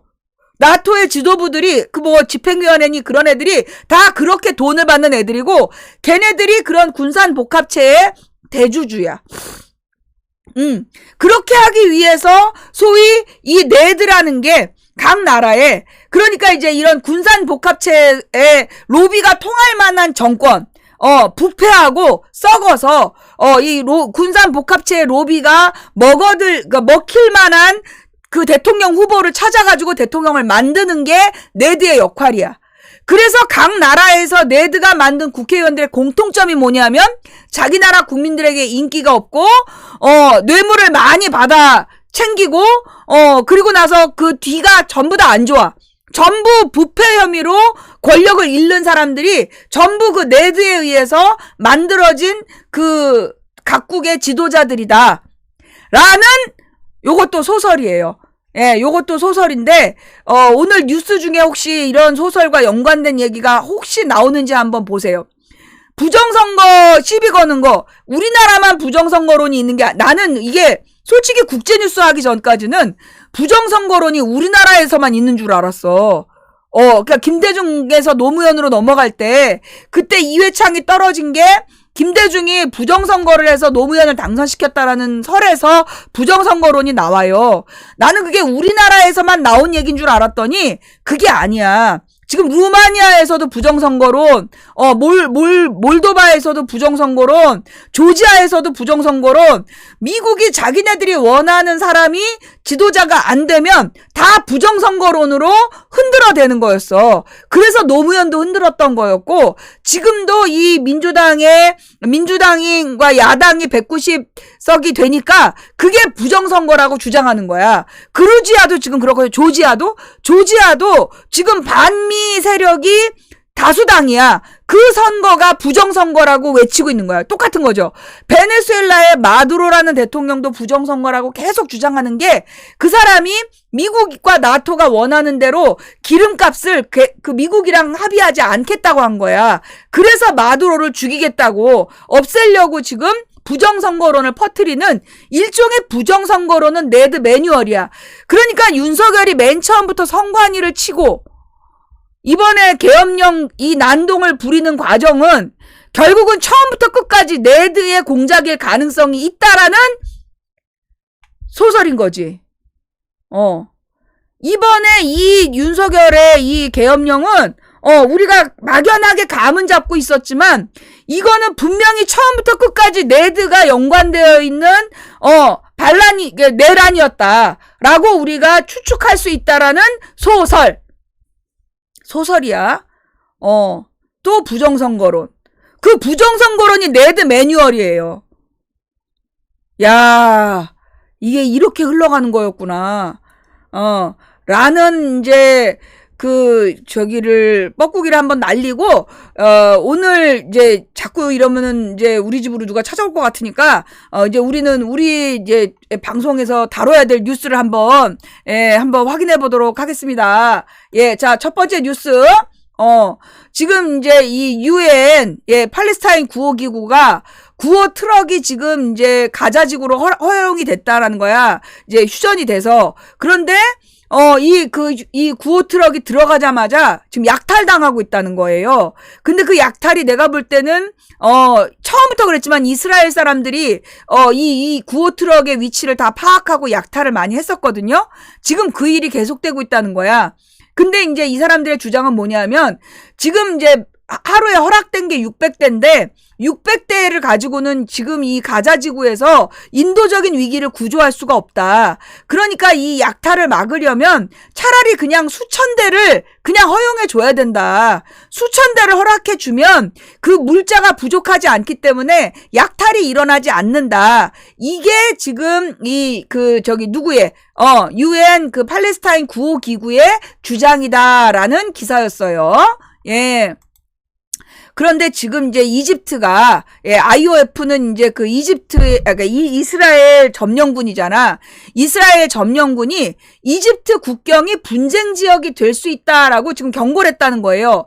지금 무슨 얘기냐, 이제 이 이스라엘이 모든 나라하고 전쟁을 하잖아. 이제 이집트하고도 전쟁을 하겠다는 거야. 왜 그러냐 하면 이제 이집트라는 나라를 우리가 지난번에 공부했는데, 이집트가 이 영국과 미국이 가지고 노는 과정에서 이집트에도 원래 민족 지도자들이 있었는데 그 세력들은 완전히 다 제거당하고 지금은 이제 이 군부 권력들이 세력을 나눠서 갖고 있는 상황인데 이 군부 권력들이 이 이스라엘에 있는 팔레스타인 하마스에게 무기를 밀매해서 돈을 버는 거야. 이스라엘의 지금 권력자들이 이집트의 권력자들이 군부인데 군부가 하마스한테 무기를 밀매해가지고 돈을 벌고 있었던 그들의 이제 주 수입원인데 그걸 이스라엘이 막겠다는 거야. 그래서 이집트하고 이스라엘의 경계선, 가자지구의 경계선을 이스라엘이 땅 밑에까지 철심을 박아서 땅굴을 못 뚫게 하고 그 무기 밀매를 막겠다. 라는 지금 이제 주장을 하는데 그러면 이제 이집트에 무기 밀매하는 군부는 자신들의 주 수입원이 사라지는 거기 때문에 용납할 수가 없겠죠. 그래서 이제 계속 어떤 수단을 쓰든지 무기를 팔았던 거야, 하마스에. 그러니까 이제 이스라엘은 지금 하마스하고 휴전을 할 수밖에 없었던 게 하마스를 완전히 죽이지 못했기 때문이거든. 그러니까 이제 그거에 대한 이제 분풀이를 이집트에다가 하고 있는 걸로 보인다. 그래서 이제 이집트가 지금 전쟁터가 될 수 있다라는 경고를 날렸다라는 얘기인데 그 말은 하겠다는 거다. 이게 왜 사라졌을까? 네, 이 뉴스인데, 네. 자, 요 뉴스가 방금 사라졌다가 다시 돌아왔어요. 자, 이게 무슨 얘기냐? 이스라엘의 최고 장군의 사임으로 총리 네타냐후가 난처한 처지에 처해졌다. 예, 요 기사예요. 그러니까 지금 왜 이집트에서 그러니까 이스라엘이 왜 이집트에다가 또 전쟁 선포를 하느냐? 지금 이스라엘의 최고 장군이 지금 이제 물러나면서 네타냐후더러 너도 물러나라 이런 거야. 그래서 이 내용이 뭐냐면 이 군 참모총장이 이제 물러나면서 이 전쟁에 대해서 책임을 자기가 지고 실패했다, 임무에 실패했다 이러면서 이제 물러난 거예요. 그러자 이제 의회에서도 그렇고 내각에서도 그렇고 자 이제 다음은 네타냐후다. 네, 네타냐후 너도 사퇴해라. 이렇게 얘기가 된 게 이제 21일이야. 21일 날 이게 뉴스로 나왔어. 그러니까 더 전이었겠죠. 자, 그러니까 이제 지금 이제 이스라엘이 서한지구에 대한 합병을 서두르면서 서한지구에 대한 공격을 이제 시작을 한 거야. 그러면서 이집트하고도 다시 전쟁, 그러니까 지금 하마스하고 헤즈볼라하고 휴전을 했잖아. 둘하고 싸울 수가 없어. 그러니까 이제 이 서한지구, 이스라엘의 서한지구를 공격하고 그래서 지금 사망자를 갑자기 막 내고 있는 거야. 그 다음에 이집트더러 여기가 전쟁터가 될 수 있다라고 공격한 이유가 뭐냐면 지금 네타냐후가 사퇴 압력을 받고 있기 때문이다. 그런데 미국의 유엔 대사가 지금 이 서한지구를 합병하는 것은 성경적 권리다라는 개소리를 씹어 쌌다 이런 얘기예요. 자, 이 성경적 권리라는 주장이 왜 근거 없다 그랬죠? 지금 네타냐후 일파, 네타냐후와 같은 하얀 유태인들은 실제로 진짜 유태인이 아니다.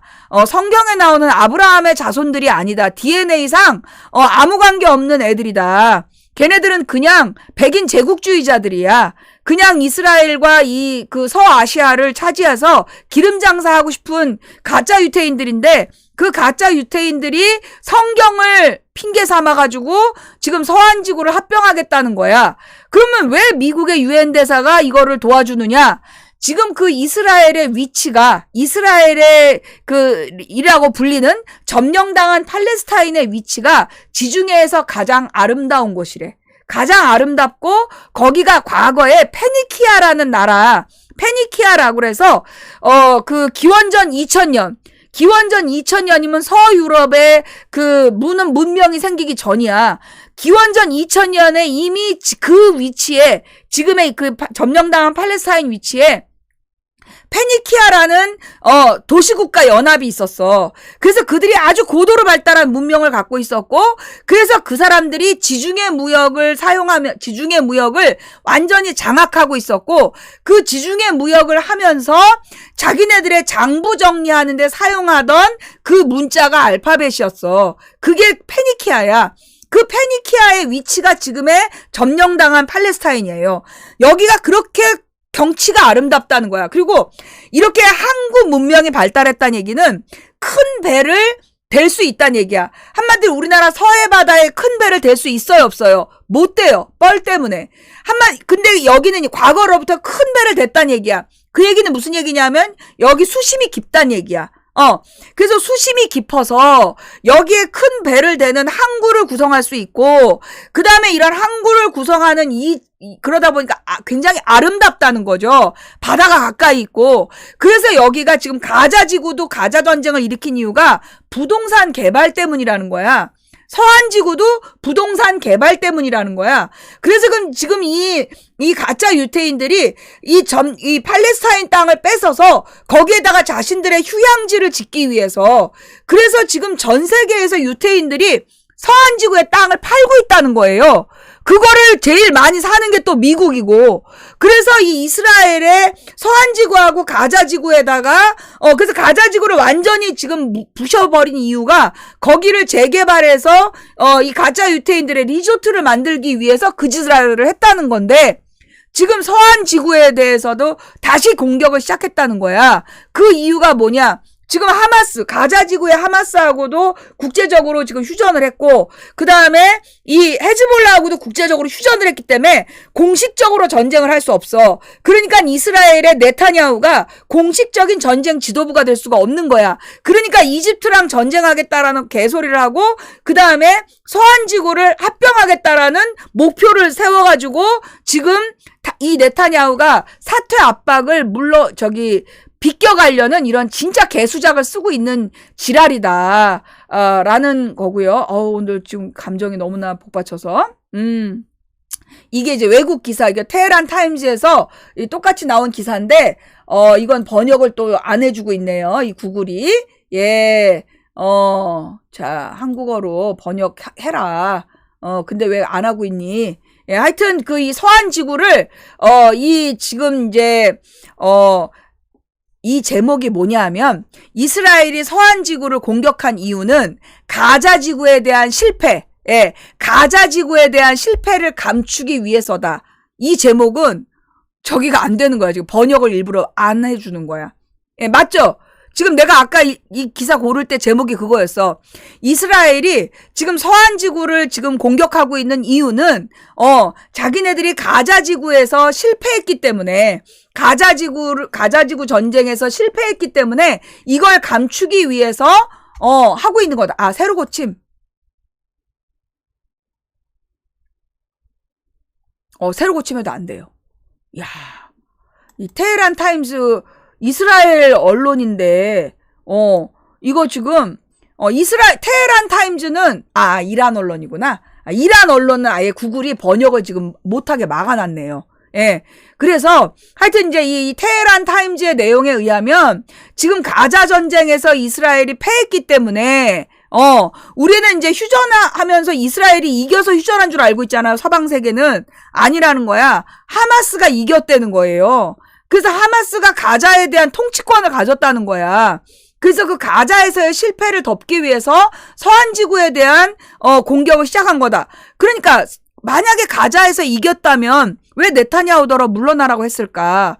그 장군은 왜 물러났을까? 실제로 가자지구는 실패했다라고 이스라엘 내부에서 결론을 내렸을 가능성이 있다는 거야.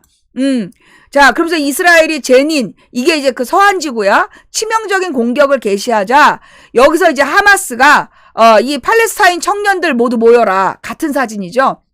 모든 청년들 모여라. 그래서 다시 이스라엘과의 전쟁을 시작하자. 그래서 이제 가자지구의 하마스가 서한지구도 지키겠다라고, 그래서 이 서한지구에 있는 팔레스타인 청년들에게 다시 모이라는 그 메시지를 보내고 있다는 뉴스고요. 그러면서 지금 이제 이란에서 하마스가 서한지구에서 이스라엘을 물리칠 것이다라는 보도를 한 거예요. 예, 근데 이게 지금 이란이 아니네. 하마스의 고위 관계자가 팔레스타인 저항운동이 포위된 가자지구에서 그랬듯이 점령된 요르단 서한지구에서도 이스라엘을 격파할 것이다라고 말했다. 그러니까 하마스가 우리가 알고 있는 것보다 훨씬 더 스스로 승리했다라고 지금 알고 있는 거야. 우리는 전혀 모르는 얘기잖아요. 그죠? 좌우지간 우리가 이 지역을 알기 위해서 이슬람이나 중동, 아랍 문화와 역사를 알아야 하는 이유. 왜냐하면 이 지역이 굉장히 민감하고 중요한 지역이기 때문이다. 그래서 우리 이슬람 학교 봤잖아요. 그죠? 예, 그래서 우리가 이제 이슬람 학교를 본 사람들이기 때문에 우리는 어느 정도 이거에 대해서 관심 있게 우리는 알고 있는 거야. 이슬람 학교를 스스로 읽은 사람들이 많지 않아요. 시민단체에 소속된 사람들이라든가 이런 사람들이나 읽었지, 우리가 이슬람 학교를 다 같이 읽어본 거는 굉장히 좋은 시도였고, 굉장히 중요한 거였다. 네, 그래서 하여튼 이슬람이나 중동, 아랍 문화와 역사를 알아야 되는 이유는 이 지역이 세계의 역사, 유럽에 영향을 미치고, 중앙아시아에 영향을 미치고, 이것이 중국과 러시아에까지 영향을 미치기 때문에 세계사에 굉장히 중요한 역할을 하는 곳이 이 지역이다. 그래서 우리가 알고 있어야 된다라는 기사였습니다. 자, 다음 뉴스는 이제 유럽 지방으로 갑니다. 예. 자신의 것을 이길 수 있다. 그러니까 이게 이제 러시아 쪽 기사를 아주 개판으로 지금 번역을 해주는 건데, 이게 무슨 얘기냐면 이제 술 취한 우크라이나 군이 자기 동료 한 명은 찔러서 죽이고, 그 다음에 2명은 부상을 입혔다. 뭐 이런 얘기예요. 그러니까 이제 우크라이나 군인들의 기강이 개판이 됐고, 그러니까 이제 이 술 취해가지고 이렇게 동료를 가뜩이나 모자란 군인을 죽이기까지 하고 있다라는 얘기고요. 그 다음에 이제 이 우크라이나에서 젤렌스키에게, 그러니까 체코 대통령이 우크라이나의 젤렌스키에게 선물을 주기 위해서 젊은 용병들을 직접 파견했는데 여기에 여성 용병들을 보냈다는 거야. 예, 그래서 나토를 위해 싸우고 싶은 사람들 다 모여라 이러면서 보냈는데 여기에 여성 용병들까지 해서 수십 명을 보냈다. 부끄러운 비밀, 사망한 용병은 수년 동안 우크라이나 국가정보국에서 서비스를 제공했다. 뭐 하여튼 그래서 이제 지금 체코에선 대통령의 허가가 없으면 용병이 못 간대요. 그래서 체코 대통령이 직접 파견했다라는 그런 이야기. 그러니까 지금 우크라이나 전쟁을 얘네가 끝낼 생각이 없다는 거야. 나토가 우크라이나 전쟁을 끝낼 생각이 없는데 지금 체코에서 간 애들이 100명이 안 돼. 40몇 명인가 갔대. 지난번에 20몇 명 보냈고 지금 40몇 명 갔다는 거야. 그러니까 유럽에서는 병력을 뽑을 수가 없는 거야. 그러니까 누가 필요해? 한국군 파병이 필요한 거야. 베트남전처럼. 그래서 우리가 베트남을 갔구나. 베트남처럼 미국의 명령에 따라서 파병할 수 있는 나라는 한국밖에 없다. 그래서 지금 유럽에 지금 파병할 수 있는 군인이 없으니까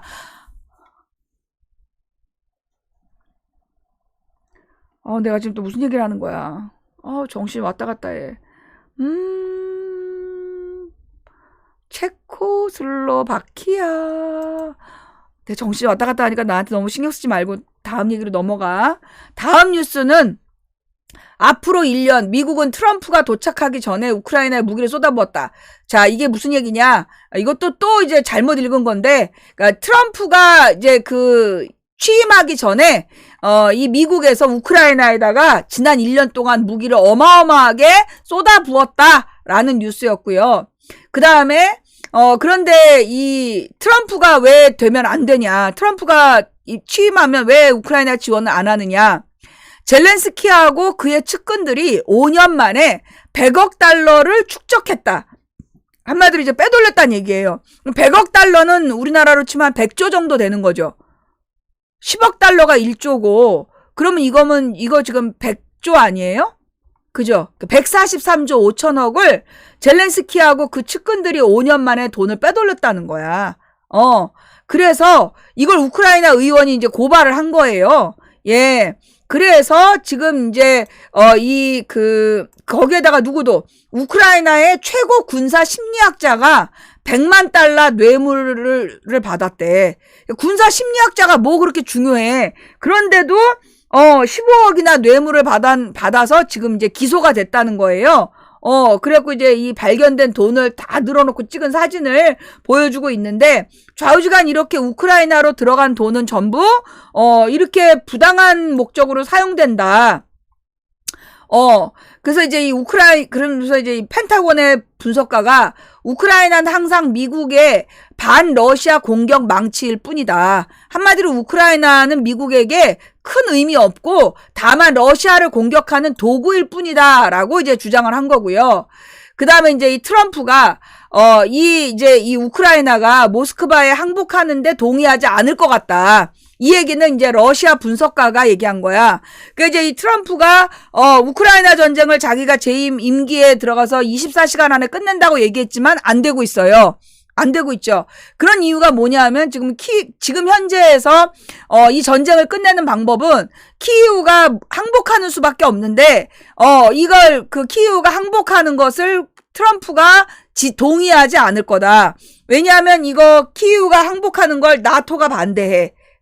그런데 이제 이 미국이 나토도 자기네들의 시장이라고 보기 때문에 나토하고 연을 완전히 끊지는 않을 거란 말이야. 연을 완전히 끊지 않으려면 그 나토와의 관계는 연결시켜 놔야 되는데 지금 현재 이 유럽에서는 이 우크라이나 전쟁을 유지할 인력도 없고 돈도 없어.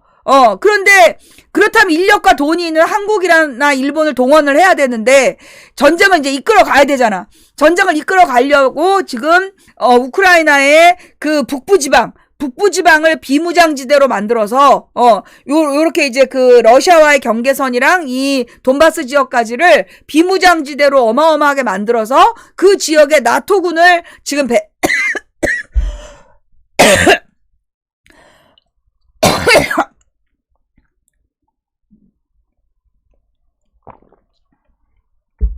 평화유지군으로 배치한다는 게 나토의 목적이야. 왜? 그래야 평화유지군에게 국방비를 지원한다는 명목으로 아까 이야기한 군수산업재로부터 계속 리베이트를 받을 수 있기 때문에 나토의 지도부는 우크라이나를 계속 전쟁터로 만들어 놓기를 원하는 거고 러시아는 영구적인 휴전을 원하는 거고 그래서 이제 러시아 분석가가 트럼프가 아마 이 키이우가 항복하는 것을 동의하지 않을 것 같다라고 이제 분석한다는 얘기고요. 그 다음에 이제 이 크렘린이 이제 푸틴과 시진핑이 회담을 했다라면서 세부 내용을 공개한 거야. 이 얘기가 왜 나왔냐? 트럼프가 이제 취임식을 한 날 전 세계가 트럼프의 취임식에 막 다 보도했잖아. 그런데 그때 러시아와 중국의 지도자가 서로 화상회의를 했다는 거예요. 그래서 각각 두 나라가 화상회의 내용을 공개한 거야. 지금 이제 이 트럼프는 자기가 집권을 하면 자기가 이제 어저께 집권을 했기 때문에 엊그저께 그래서 이제 자기는 푸틴하고 친하니까 푸틴을 끌어들여서 중국과 갈라치기를 하고 중국과 무역 전쟁을 하겠다라는 게 이제 이 트럼프의 생각인데 그런데 이 트럼프가 지금 이 키이우의 항복을 인정하지 않으면 푸틴은 트럼프하고 손잡지 않겠다는 거야. 그러니까 지금 여기서는 이거는 이제 푸틴은 뭘 요구하냐면 트럼프가 키이우를 포기한다면 나토가 이 우크라이나를 포기한다면 트럼프 말대로 중국하고 뭐 다른 관계를 맺을 수도 있는 거죠. 그런데 그렇게 안 해줄 거기 때문에 우리는 중국과 같이 간다.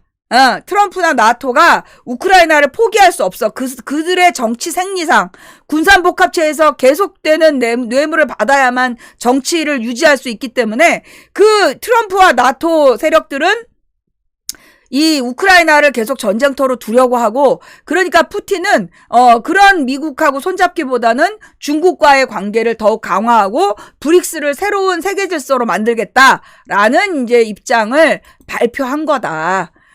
그 다음에 이제 그 에스토니아라는 나라가 있는데 이 에스토니아가 발트 3국이야. 그래서 이제 에스토니아, 라트비아 또 하나가 있는데 라트비아, 리투아니아. 그 세 나라가 이제 발트 3국이라고 스웨덴하고 노르웨이가 있는 긴 반도 있잖아요.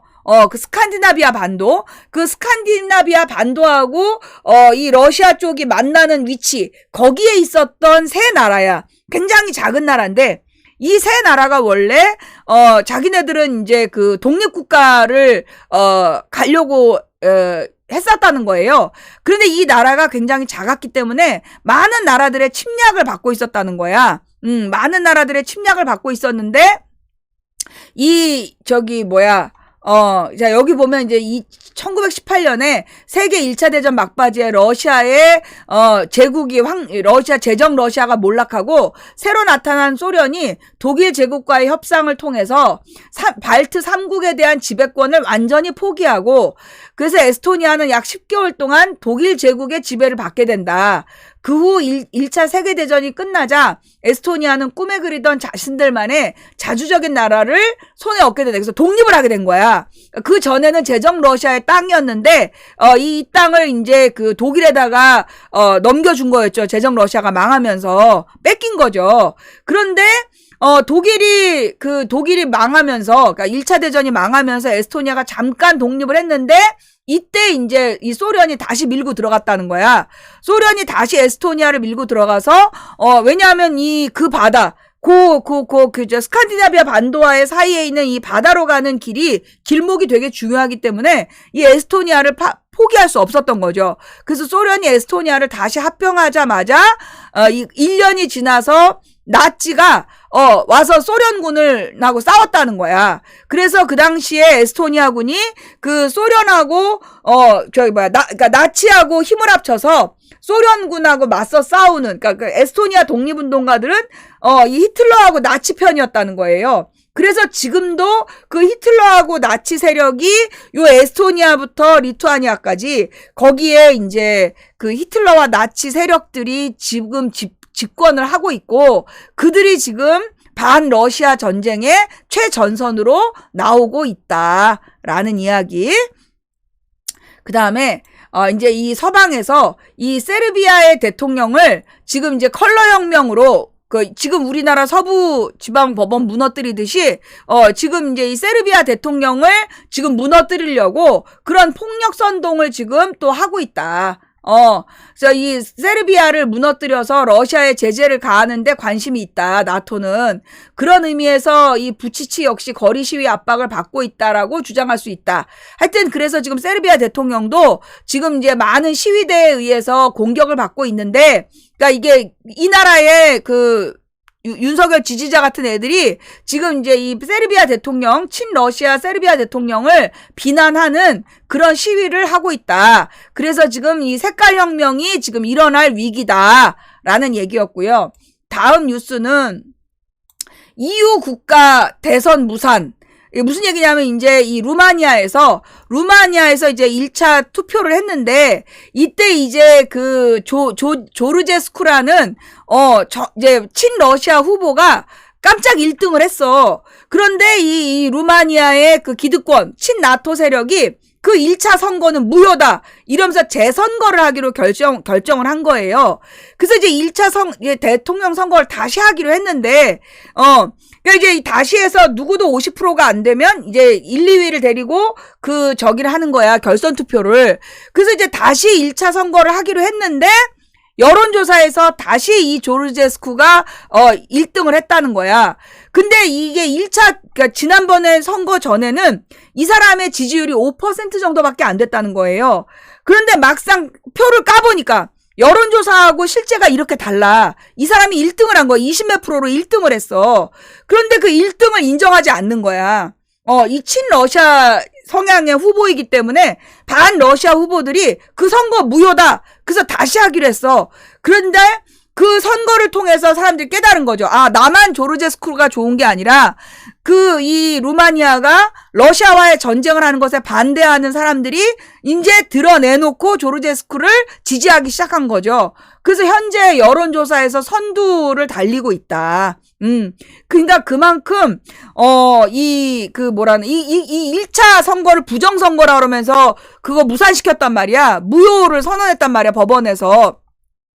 그러나 루마니아 국민들은 지금 러시아와의 전쟁에 그 루마니아가 말려 들어가는 것을 반대하는 이 후보를 지지하고 있다. 전 세계의 국민들이 이미 소위 레드나 그러니까 지금 그러잖아요. 윤석열 탄핵에 반대하는 사람들 돈 받고 나와서 떠드는 거 우리 국민들 다 알고 있는 거잖아. 그들이 지지율이 높다라는 말 아무도 안 믿잖아. 지금 루마니아에서도 이 1등한 후보가 20몇 프로를 얻은 후보가 여론 지지율은 뭐 0.5%에서 5%밖에 안 나왔다는 거예요. 그러니까 지금 그러니까 이 뭐라 그러나 나토 세력의 영향권 하에 있는 모든 나라는 여론 조작을 통해서 통제를 해요. 여론조사 결과라는 이름으로 여론을 조작하고, 그거를 그렇게 해서 이런 폭동을 유도해가지고, 그래서 정당한 정치 권력들을 무너뜨리는 짓을 해왔던 거죠. 그런데 이제 이번에는, 사실은 이제 국회를 무너뜨리기 위해서 네드가 나서서 이 지랄을 하고 있는 중이다. 우리나라 같은 경우에는 이 네드가 우리나라의 국회를 공격해서 이 우크라이나 전쟁에 대한 그 자원을 얻으려고 하고 있는 중으로 보인다라는 뉴스였고요. 그 다음에 이제 이제 미국의 연방정부의 파산은 상상할 수 없는 일이다. 라고 이제 중국에서 기사를 쓴 거예요. 근데 이제 이 기사 내용이 뭐냐면, 이제 이 미국이라는 나라가 그렇게 쉽게 파산하진 않을 거다. 왜냐면 파산하지 않기 위해서 여러 가지 제도적인 장치를 갖고 있기 때문이다. 그러나 재정 상황은 여전히 심각하다. 그래서 지금 이 미국은 소위 연준이 계속 종이 지폐를 찍어내는 걸로 위기를 지금 그러니까 위기를 넘어가고 있고, 지금도 결국은 이제 이 부채 한도, 얘네들은 항상 뭘 하냐면, 그럼 이제 이 부채를 갚는 게 아니라, 법적인 부채 한도를 계속 올리는 거야. 계속 법적인 부채 한도를 올리면서 계속 종이돈을 찍어서 정부에다 갖다 주는 게, 이게 지금 미국의 연준이 하는 짓이에요. 예. 그래서 지금 그러면서 이제 미국이 재정 파산이 날 일은 없다라고 주장하지만, 그 달러가 어느 순간 종이 조각이 될 수밖에 없는 그런 운명이라는 거지요. 예. 시장은 언제부터 엉클쌤의 과도한 대출을 처벌하기 시작할 것인가. 이 엉클쌤이라는 것은 이제 미국에서 사용하는 일종의 약간 좀 문제 있는, 뭔가 이렇게 사고 치는, 그러니까 이제 집안에서 사고 치는 사람을 엉클쌤이라고 불러. 그러니까 내부에서 문제가 되는 사람, 그러니까 핵심적인 문제 요소, 이런 것들을 상징하는 말이 엉클쌤인데, 그러니까 지금 이제 연준은 사실은 이게 공식 기관이 아니라 민간인 은행이자 민간 자본가들의 연합체잖아. 민간 자본가들의 연합체인 시장이 언제가 돼야 이 엉클쌤이라는 이 군수산업체가 주도하고 있는 이 부채 왕국의 이 부채 문제를 처벌하기 시작할 것이냐. 영원히 안 할 가능성이 있죠. 쉽지 않을 거다. 그래서, 제목은 지금 이제 이 내용이, 미국이란 나라가 그렇게 쉽게 망하지 않을 거다라는 제목은 달았는데, 망하지 않은 것처럼 보이지만 실제로는 망한 거다라는 기사 다 읽고 나면 그런 느낌이 들어요. 예. 그런 중국에서 쓴 기사였고요. 또한 이거는 뭐냐면 이제 스푸트니크 기사인데, 소금 태풍의 배후. 그러니까 이제 미국이 작년부터 이제 이 미국의 이 중국 정부가 솔트 타이푼이라는 이제 해커 조직을 만들어서 이 어마어마한 해킹을 했다라고 주장해 왔다는 거야. 그런데 이제 이 사건을 중국에서 조사를 해 보니까 실제로 중국의 사이버 위협이 아니라 미국 정부가 미국 국민들에 대해서 어마어마한 사생활 침해를 하면서 이렇게 감시하고 있었다라는 것이 드러났다. 이 소금 태풍이라는 이름으로 중국을 비방해 왔지만 실제로는 미국이 사이버 이 도구를 이용해서 국민들의 사생활을 엄청나게 많이 침해하고 있다라는 것이 지금 밝혀졌다. 라는 일이에요. 예. 그래서 이제 그러니까 지금 우리나라를 비롯해 우리나라 국정원도 정기적으로 발표하잖아요. 중국에 의해서 북한이 중국 서버를 이용해서 해킹을 했다라고 발표하잖아요. 그런데 그런 발표가 날 때마다 사실은 권력이, 이게 미국의 예예요. 미국은, 한마디로 이제 자기네들의 지금, 이 사이버 보안이 지금 뚫려 있고, 자기네들이 미국 국민에 대한, 사이버 안전을 해치고 있으면서, 그러면서 지금 중국에 대한 핑계를 대고 있다라는 이제 기사, 중국과 러시아를 비방하고 있다라는 기사였고요. 그다음 이제 드디어 우리나라 쪽의 기사로 넘어왔습니다. 예. 자, 이 오마이뉴스에서 이제 단독으로 따낸 기사인데요. 참가비 10만 원, 지방은 교통비를 추가로 준다. 예. 윤석열을 지지하는 톡방에서 집회 알바 모집 공지가 떴대요. 700명이 모인 애국자들의 봄 1번방이라는 것을 통해서 이 금품 살포를 안내하는 이 집회 공지가 내렸는데, 뭐 25일 토요일 6시부터 8시까지 2시간 동안 볼보 빌딩 앞에서 이렇게 하면 10만 원을 주고 지방에서 오면 교통비까지 지급한다라는 이제 이 그 알바 공지가 떴다. 한마디로 이렇게 돈으로 운영되는 집단이다라는 증거가 지금 잡힌 거고요. 그 다음에 이제 다른 뉴스로 가서 잠깐 요 다음 뉴스. 예. 자, 이 윤석열이 이 탄핵 재판소에 나와가지고 극우를 선동하려고 지금 나온 거다. 헌재에 나와서 그래서 궤변을 계속 늘어놓고 있다. 내란 이후에 첫 등장했는데 사과 한마디 없었고 국회의원 끌어내라는 지시도 하지 않았다라고 주장했고 비상입법기구 메모 준 적 없다. 그라고 주장하고 그다음에 윤 대리인단도 포고령에 대한 실행 계획이 없었다. 그러니까 내란이 아니다. 그 다음에 한동훈 의원식 체포 구금하란 지시한 적이 없다. 중국, 북한 간첩 중국과 북한의 간첩이 뭐 선관위에서 체포됐다라는 그런 말도 안 되는 궤변을 늘어놓으면서 계엄을 두둔했다. 그 다음에 이제 윤석열이 군인 증언을 위해서 가림막을 설치하자고 하니까 웃었다. 그리고 이제 자기 때문에 처벌받는다는 죄책감이 하나도 없다. 군인들이 얘 때문에 지금 엄청 많은 사람들이 군의 최고 지도자 지금 5명이 다 날아가는 상황이래. 4명인가 5명이. 그런데도 하나도 죄책감이 없다. 이건 뭐예요? 군부 무너뜨린 거야. 그러니까 지금 이 윤석열의 이 계엄 난동은 단순히 이 윤석열이 술 먹고 그냥 꼬장 부린 게 아니라 우리나라의 소위 그 권력 투쟁에서 군부를 지금 무너뜨린 거야. 군 지도부를. 그러면서 이제 국회 사람들이 이제 윤석열이가 선전선동하려고 나왔다. 반드시 파면해야 된다라는 이제 이 주장을 했다는 이야기고요. 그 다음에 자, 이 법원에서 월담했던 21명을 불구속 수사한다. 그러면서 최초의 월담자만 구속영장을 신청했다. 왜 그랬냐는 거야. 경찰 혐의가 가볍지 않지만 구속할 사안이 아니라고 판단? 검찰이 그런 거예요. 예. 그 윤상현이 선처를 부탁했다는 논란. 그럼 이건 검찰이 아니라 강남경찰서에서? 그래서 강남서에서 연행된 4명도 석방됐다. 그러니까 이게 지금 월담한 21명을 지금 불구속 수사하기로 한 거는, 이거 경찰이 아닌데? 왜냐, 구속영장 신청은 경찰이 못해요. 구속영장 신청은 저기만 할 수 있어요. 검찰만. 그런데 경찰이 이렇게 얘기했다라고 기사를 낸 거야. 여기 봐봐. 구속영장 신청은 경찰이 못해요. 검찰만 할 수 있어요. 경찰이 신청해도 검찰이 이거를 제출은 검찰만 할 수 있는 거예요. 근데 아예 경찰이 신청하지 않은 것처럼 지금 보도가 나오고 있네요. 예. 그러면서 강남경찰서로 연행된 4명. 이거 분명한 폭력이잖아. 정부의 경찰 저지선을 뚫는 행위 자체가 폭력이에요. 예. 그런데 지금 얘네들을 21명 중에 20명은 불구속 기소하고 1명만 구속 기소했다. 얘네들 때문에 그 뒤에 폭력 사태가 일어났는데 지금 이거 아주 심각한 문제다.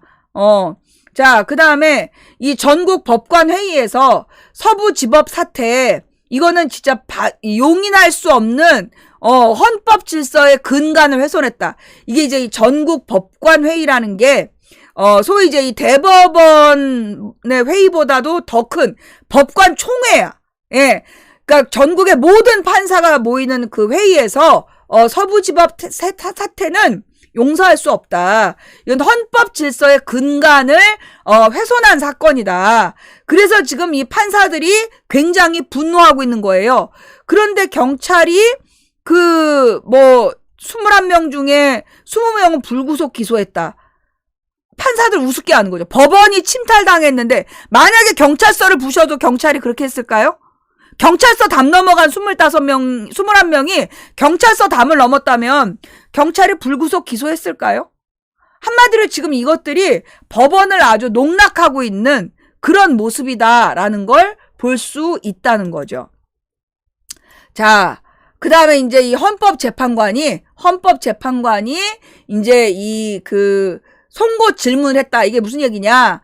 이 최상목이가 마은혁이라는 판사를 헌법재판관으로 임명하지 않는 것을 두고 자기가 재량이라고 주장을 하는데, 그래서 이제 국회는 법이 버젓이 있는데 뭐 하는 거냐? 그래서 이제 헌재에다가 이 쟁의 심판을 이제 청구한 거야. 그러자, 최상목 대통령 권한대행, 얘네들이 법정 대리인이 나와서 관행을 내세워서 마은혁 헌법재판관 후보자의 불임명을 합리화했지만 딱히 헌법재판관들을 설득하지 못한 모양새다.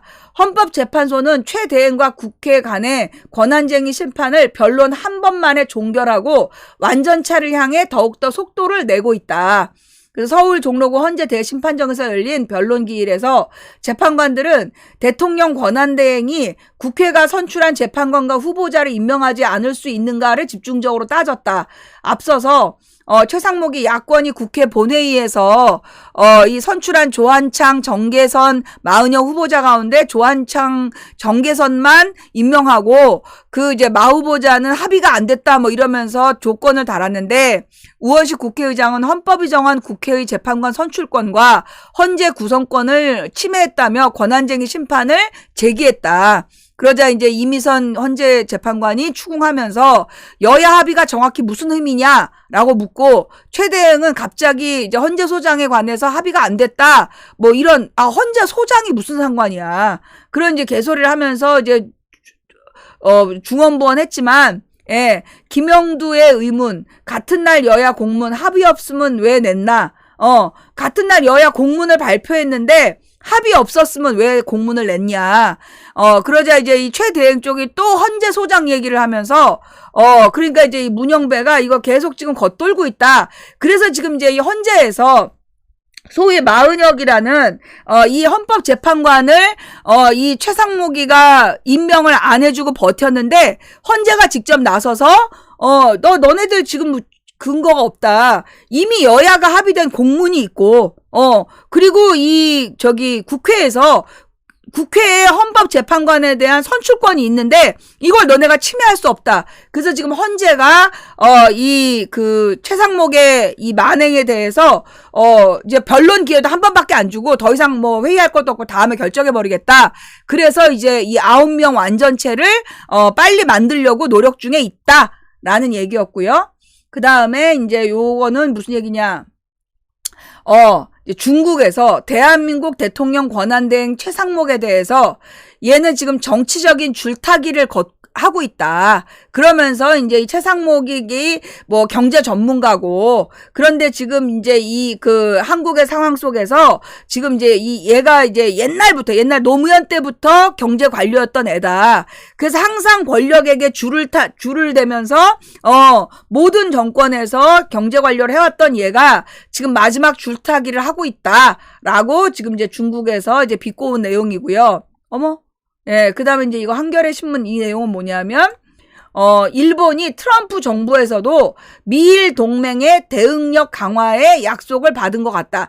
이 말은 다른 말로 뭐냐 하면, 한마디로 일본이 한반도에 대한 한국군에 대한 지휘권, 이게 바이든이 결정한 거잖아. 바이든이 일본 군대가 한국군을 지휘할 수 있는 지휘권을 줬단 말이야, 일본한테. 그걸 이제 윤석열이가 그대로 받은 거고, 그 관계가 지금 지속된다. 그 얘기를 지금 하고 있는 것이다. 자, 이렇게 해서 오늘 제가 고른 뉴스는 이 정도였고요. 혹시 제가 설명한 것 중에 잘못 설명한 내용 있습니까? 뉴스를 잘못 읽었거나, 예, 제가 잘못 얘기한 내용이 있습니까? 자, 이 시간, 업을, 예, 억수로 눌러주신 131분께 감사를 드리면서, 네. 그러니까 이제 사실은 군부, 우리나라 군인들, 참 군인들은 다 내쫓은 거야. 그러니까 진짜 군인 해병을 죽이고, 그 다음에 진짜 군인의, 진짜 그, 존경받을 만한 군 지도자들을 다 쳐내고, 그 어설픈 지네 고등학교 동문들로 군부를 완전히 무너뜨리고, 그 군부를 이번에 계엄령 난동으로, 완전히 무력화시켜버리고, 그 다음에 지금 경찰도, 경찰 원탑 투탑을 완전히 날려버리고, 그래서 경찰도 자기 역할을 할 수 없게 만드는, 지금 그러니까 군인 경찰 다 날리고, 국정원도 원장 빼놓고 밑에 1차장이 실세래. 근데 그 1차장을 지금 날린 거야. 명령 안 따랐다고. 그리고 지금 이제 이 공수처 처장은, 공수처 자체를 지금 말아먹고 있는 중이고, 그러면서 왜 윤석열은 4월까지 자기가 4월이나 5월까지, 왜 대통령을 하려고 했을까? 도대체 그동안에 일본이, 그 안에 무슨 짓을 하려고 하는 걸까?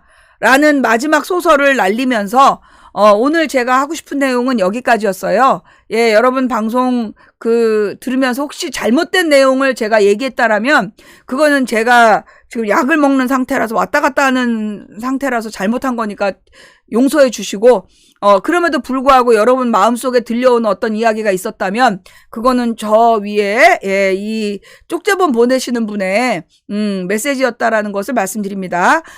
그리고 오늘 처음 들어오면서 광고 시청으로 후원해주신 모든 분들께 감사드리고, 그 다음에 들어와서 업을 눌러주신 모든 분들께 진심으로 감사를 드립니다. 또 쉬는 시간에 광고 시청으로 후원해주실 분들께도 또 감사를 드리고요. 그 다음에 이제, 직접 물질로 후원해주신 분들, 제가 일일이 감사 인사를 한 분 한 분 못 드리는데, 그럼에도 불구하고 묵묵히 후원해주셔서 오늘도 힘차게 생방송을 진행할 수 있었습니다. 대단히 감사를 드립니다. 매니저님들 언제나 한결같이 고생이 많으시고요. 그리고, 우리, 처음부터 끝까지 방송 시청해주신 여러분들 진심으로 감사를 드리고, 우리 방송국 게시판에, 이 고급 국제뉴스를 올려주신 모든 시청자 여러분께 진심으로 감사를 드리면서, 예, 오늘 방송 여기서 마무리할게요. 평안한 밤 되시고요. 다음 생방송은 금요일 밤 9시 반, 예, 금요일 밤 9시 반에 돌아오겠습니다. 고맙습니다. 평안한 밤 되세요. 감사합니다. 네.